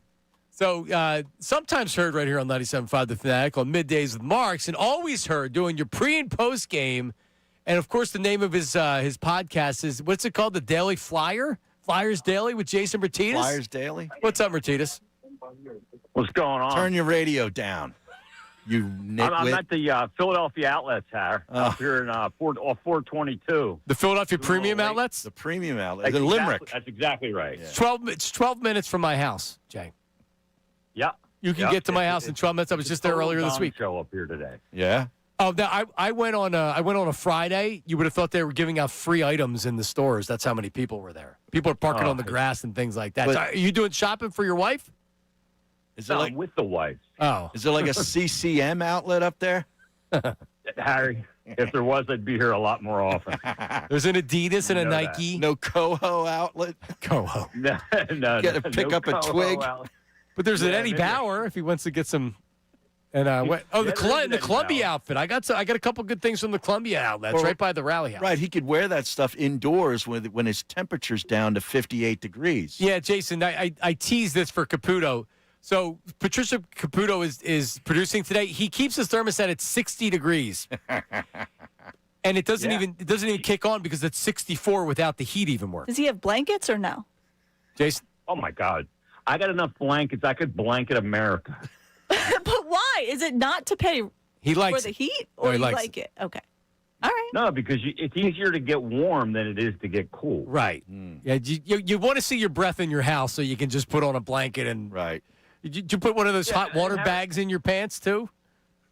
Well, and Harry knows this. We like to wake up in the morning and think we're in the barn, in the rink. Right. It's like we don't have an ODR at my house, which is an outdoor rink. We have an indoor rink. Right. At my house. Yeah. He steps out of bed and he's on the sheet. Right. Clean sheet. All right. We're already used up most of this segment because you were late getting in. So Harry has a couple treats. So everybody's telling us you're arguing with people, huh? What's going I'm on? calling in the I don't know. hotline, and nobody's answering the damn thing. I don't know. Nate must have been in the fourth floor stall. Yeah. So Harry has taken notice that you fight with Flyers fans on Twitter. You go back and forth with Flyers fans on Twitter. So Harry has a couple tweets that you put out there and you were arguing with. You have them? Yeah. Well, very rarely. I don't fight with a lot of people anymore. I don't have the energy to do that anymore. No. But The Flyers are not committed to developing Matvei Michkov. Did you know that? Heck, they even... According to Twitter, yeah, that is right. Right. Harry. There's conspiracy theories abroad. Right. The coach hates them. It's a next-level wanted- conspiracy theory, though, according to you. Yeah, it's ridiculous. I mean, the coach is there to coach a team, not a specific player. And it's either accountability for all or accountability for none. And everybody's held to the same standard no matter what. And everybody complains about his ice time, yet I see the same amount of shifts that I see other guys have, but 3 less minutes of ice time. Why? Because he's getting off the ice quicker because he's not in shape. A bit of an issue. Yeah. You don't want to get caught out there with dead legs, huh? Yeah. So how come there's so many? I mean, when you say so many people, sometimes on social media you'll get the same 100 people that make it seem like there's 10,000 people saying it. But it's a vocal minority. We played the Tocchet cut, and Harry and I both agreed. He handled it. He said it perfectly. He handled everything perfectly. Where he was telling the media, like, listen, you asked me 5 straight questions. I answered them. Enough. Like, there's nothing abnormal here. Everything that we're doing, he's a young player, and I'm coaching him. And, if you had some soft coaching here that let Michkov walk all over you, guess what? Your locker room's going to hate that. It creates division. People talk behind each other's back. They resent the coach for it. You can't have that when you're trying to build with a young team, man. Yeah, well, you're right, first of all. It is a very vocal minority, number one. And the other thing is, there was a situation on the bench in the Ranger game. People see that on TV, and they go crazy. And they think that, like, oh, my God, that stuff happens all the time. Right. It's just you don't see it very often because you're not, we don't tune into the game to watch the bench. Right. So when you do see it, it's some people that maybe never played sports or don't understand that, they freak out about it. They think the coach hates them or something. But that's correction in coaching, all of that stuff. And you're absolutely right. He's going to have to be. You can coach him 2 ways. You can coach him to be a very point productive player, and where he just piles up points, or you can coach him to play winning hockey, which Alex Ovechkin had to learn, and it took him a long time. It took Barry Trotz to get him to figure that out, that it's not all about your numbers, it's about your team winning, and you have to play slightly different to do that, and that's what it's about. Yeah. But the conspiracies are abound with Michkov. He's not going anywhere. They're going to develop him, and they're going to develop him the proper way. And people need to just take a breath and realize that not everything in a locker room is sunshine and roses all the time. And development is not linear. Right. Exactly. It's different. It's different for every player in every sport. Some guys hit it real early and fade faster. Some guys are late bloomers. Sometimes it's 2 steps forward, 1 step back. Just because a guy has a step back in a year doesn't mean that he's not going to go 5 steps forward in 4 years. Yeah. It's all part of the process. But all this controversy, though, John's making the point earlier today that it's good for the Flyers. It's good for the organization, that people are actually talking about something to do with their team. Yeah, I did a whole episode on it because I do. I totally agree with John. It's good. First of all, people know who he is. Right. 3 years ago, nobody could name anybody on the friggin' team. Right. Yep. And now you have a guy that's divisive because he's consequential. He means something because he's a huge piece for the future that does need to be developed properly, which is why people need to be patient. But it's hard to be patient when you've stunk for a long time. It's hard to ask for more patience. But that's what it's going to take. But, yeah, John's absolutely right. This is good for the Flyers. People give a you-know-what about them again. Yep. Yeah, for sure. All right. It beats apathy. Yeah, no, and you know what? It beats me not paying attention. I was saying this earlier. I needed wins. Where they are right now is what I need. Now I'm paying attention. Now with the Michkov stuff and Tocchet. And by the way, Tocchet's great. He understands the town. He's a good talker. You can see why he was successful as a player. He's got something to him. And it works here. Yeah, it really does. I mean, I imagine, like, he speaks in that room. He's got a lot of cachet because of the amount of time that he played and the way he played, and he's had success. So, I mean, they're doing a great job. They're the second best team in the Eastern Conference by points percentage right now. I mean, who the hell would have predicted that? Yeah. Yet, if you read on social media, you'd think that they're, at the bottom of the Eastern Conference. All right, there he is. People are attached to misery. Yep. Yeah. All right. Listen, Jason, next time we're doing 4 hours of hockey, no Eagles, even if it's the day after a game. I don't want to hear it. No See, Eagles. that's not true. That's not true. And Harry will tell you right now that's not true. That is not true. Why not? That's what I want to do. That's fake news. All right. Well, we'll do a segment then. We'll talk about it on there. All right. So That'll work. and just check out Mertitas on. I would give your social media handle, but it's too complicated. Yeah. So just find him on Twitter, and you can find all his episodes and his podcasts and everything. Attaboy. All right, Jay. Merry you Christmas, guys. man. Have a good holiday. All right, there he is, Jason Mert. Jason Mert. At Jason Mert. MYRT. MYRT. He doesn't have a Y in his name like Jason Stark. Just regular Jason. Yeah, JASON. No, correct. not two N's. And he does the Like Dunn. Locked Dunn. On postcast. Oh yeah, how could I forget you and Jace? I deal with him 3-4 times a week. It's a shame. It's a lot. Can he make it through a full Locked On podcast without peeing? Does he have to take a break? He actually takes a break. Yeah, towards the end. He's always ducks out for about a minute. He doesn't have the. Doesn't last long, though. I'm glad he's not using the milk jug No. during the episode and pretending That people would don't not be notice. good. No. Now, if we weren't on YouTube, he probably would. Yeah, he probably definitely would. Because we don't even know if he has pants on. Right. He may not. All right, coming up, the YouTube chat recap and everything else. That's next. It is Middays with Marks, 97.5 The Fanatic. The Dunks. Here's Barlow with a steal. Flag trying to run him down.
right, Middays with Marks, we're back.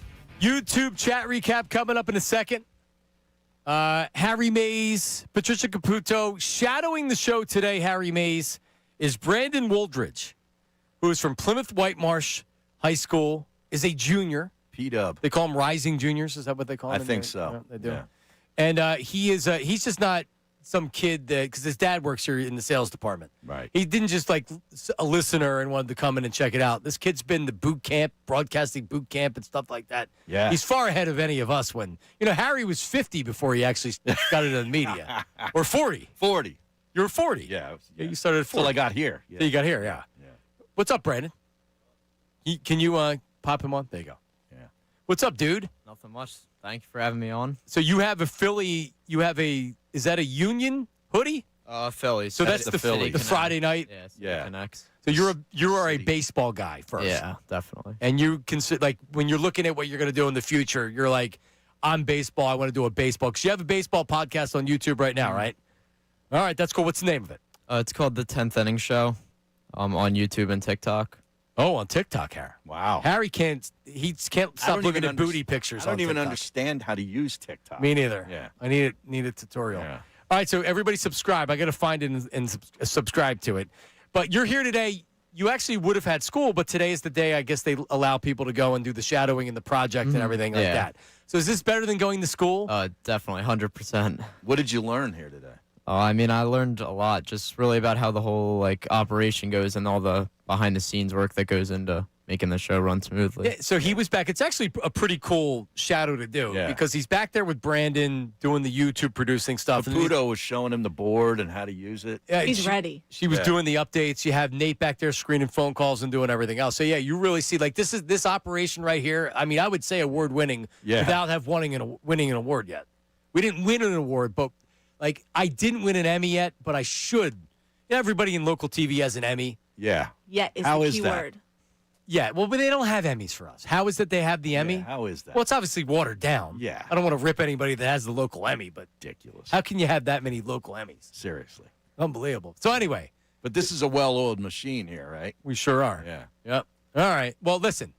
Thanks for coming in. It was fun. Yeah, thank you for having me. It's an impressive young man. My friend that I went to school with, grew up with, Todd Kogesberger, is a gym teacher at Plymouth Whitemarsh. Oh, yeah? And he said that he had Mr. Kogesberger for gym. I just texted him. Yeah, Todd's a long time listener. All right, thank you, dude. Thank you very much. We're going to go to the YouTube chat recap. Boom.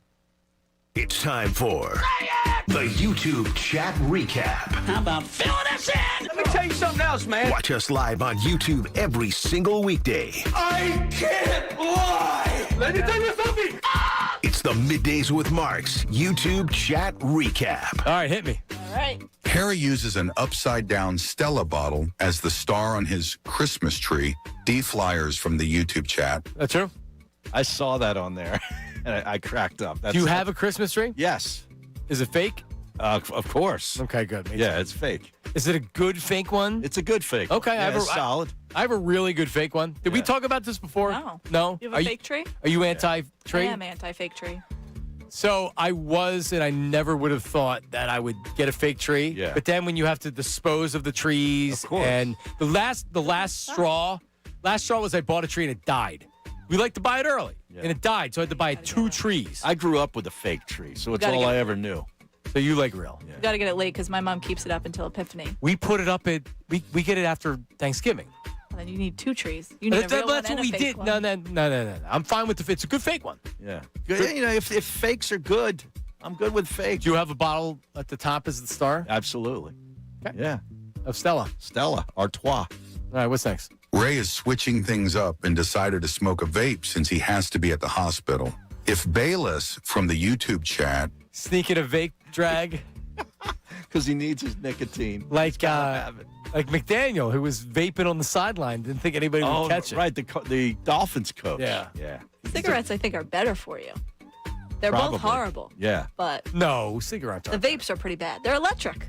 But you also don't know the long-term effects of vapes. When everybody Right. starts dying of brain cancer, Right. or not even brain, whatever. I did a story on it one time in college. Really? Yeah. It's not good. Really? That's what. Yeah, I Well, I did. can't imagine And it's good. The patches or the pouches, yeah, I did that, but the dentist would not call me back. They would not talk to me. Because they don't want litigation. They don't want to go on the record. There wasn't enough evidence yet. Gotcha. Well, it actually makes a lot of sense. All right, what's next? The best commercial Marks could do for Morgenstern would be to get Bill some new hair, and the proof would be on live TV. Mike from Pennsylvania. Wait, I mean, it's true. I've talked to Bill about it. Why is he resisting? I think he looks good with the shaved head because, he's a meathead and he's big and buff and everything else. It works for him, the shaved head. I don't know. There's lots of professionals in the business that have went to Morgenstern Hair, to the hair team. They've gotten it done. They just don't tell you.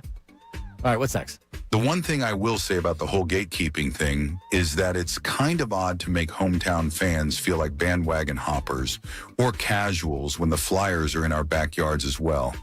Spriggs from the YouTube chat.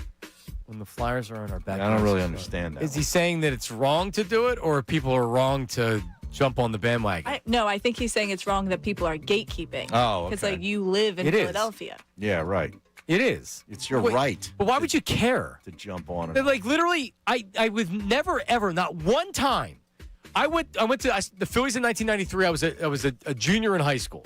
They didn't make the playoffs again until 2007. I can tell you every player from every one of those teams, P. McCannon teams. I follow the Phillies. I love following baseball, even when they suck. I follow minor league baseball. Right. Never one time did I ever think, oh yeah, all right, dude, you weren't watching last year. You don't get to celebrate with the rest of us. Right. What do I care? Or you just jumped on in August. What do I care? For the run. Yeah, I'm enjoying it. People can. Now, if someone's going to say I'm a bigger fan than you or something, which no one's going to, no one. Then we does might that. have a discussion. No one's going to do that. All right, what's next? The big three of Harper, Schwarber, and Turner will lead the USA to victory and stink in the playoffs. Mick from the YouTube chat. Yeah, so JT, Harper, and Schwarber's already on there, right? World Baseball Classic. Turner. How do I tell you I don't care without telling you I don't care? I don't care, but I'll probably watch some of it. I will too. Yeah. I mean, I'm okay with them playing. Yeah. I don't want that to happen. I don't want them because that's what happened to Trey Turner, remember? It's like, oh, my God, we're getting the MVP. And then he wasn't very good. All right, any more?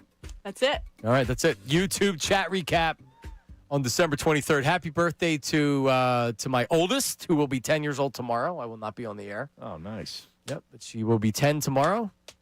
And Christmas Eve birthday. Yep. My cousin, too. Now, does she get birthday gifts? Yep. And then the Christmas afterwards? Or Yep. you don't combine it, huh? Nope. Wow. But does she get a party? Yep. Really? Because my cousin never gets a party. Our party is Christmas Eve for him. No, you kind of get screwed. It was Yes. no. My wife makes sure we had the party 2 weeks ago with her friends. We went to she did like a Cupcake Wars cooking class. Oh wow! Where her 22 9 and 10-year-old girls, 8, 9, 10-year-old girls, and they were competing to who made the better cupcakes in two teams. Where'd they do that? Place in East Norriton. It's called Cooking with Somebody. It's really, really good. Oh, they enjoyed wow. it. Yep. That sounds Closest thing my cousin got was an IHOP birthday party, morning of Christmas. I went to Chuck E. Cheese once. My These kids cousin's one every of year. 6. He's the youngest. He kind of, Harry, every year it's Bounce You to Urban Air to this to that. That's fun stuff. Bouncy was great. That's what you got to do. It's like you don't ride in the back. I rode in the back of the pickup truck when I was growing up. You don't do that anymore. Nope. These kids get the birthdays every year. They have the big parties. No, and she does not know. Tomorrow morning we're gonna celebrate her birthday first, and then we're gonna do Christmas Eve stuff. But anyway, Harry, have a great Christmas, Hey, man. you Merry too. Christmas. Merry Christmas to everybody. Caputo, you working over the holidays? Tomorrow morning, but I'm off after that. Okay. Yeah. Well, have a Merry Christmas. Thank you. You too. Be safe. Everybody out there, Merry Christmas. We'll talk to you. Well, I'll be on the day after Christmas. Coming up next, Unfiltered with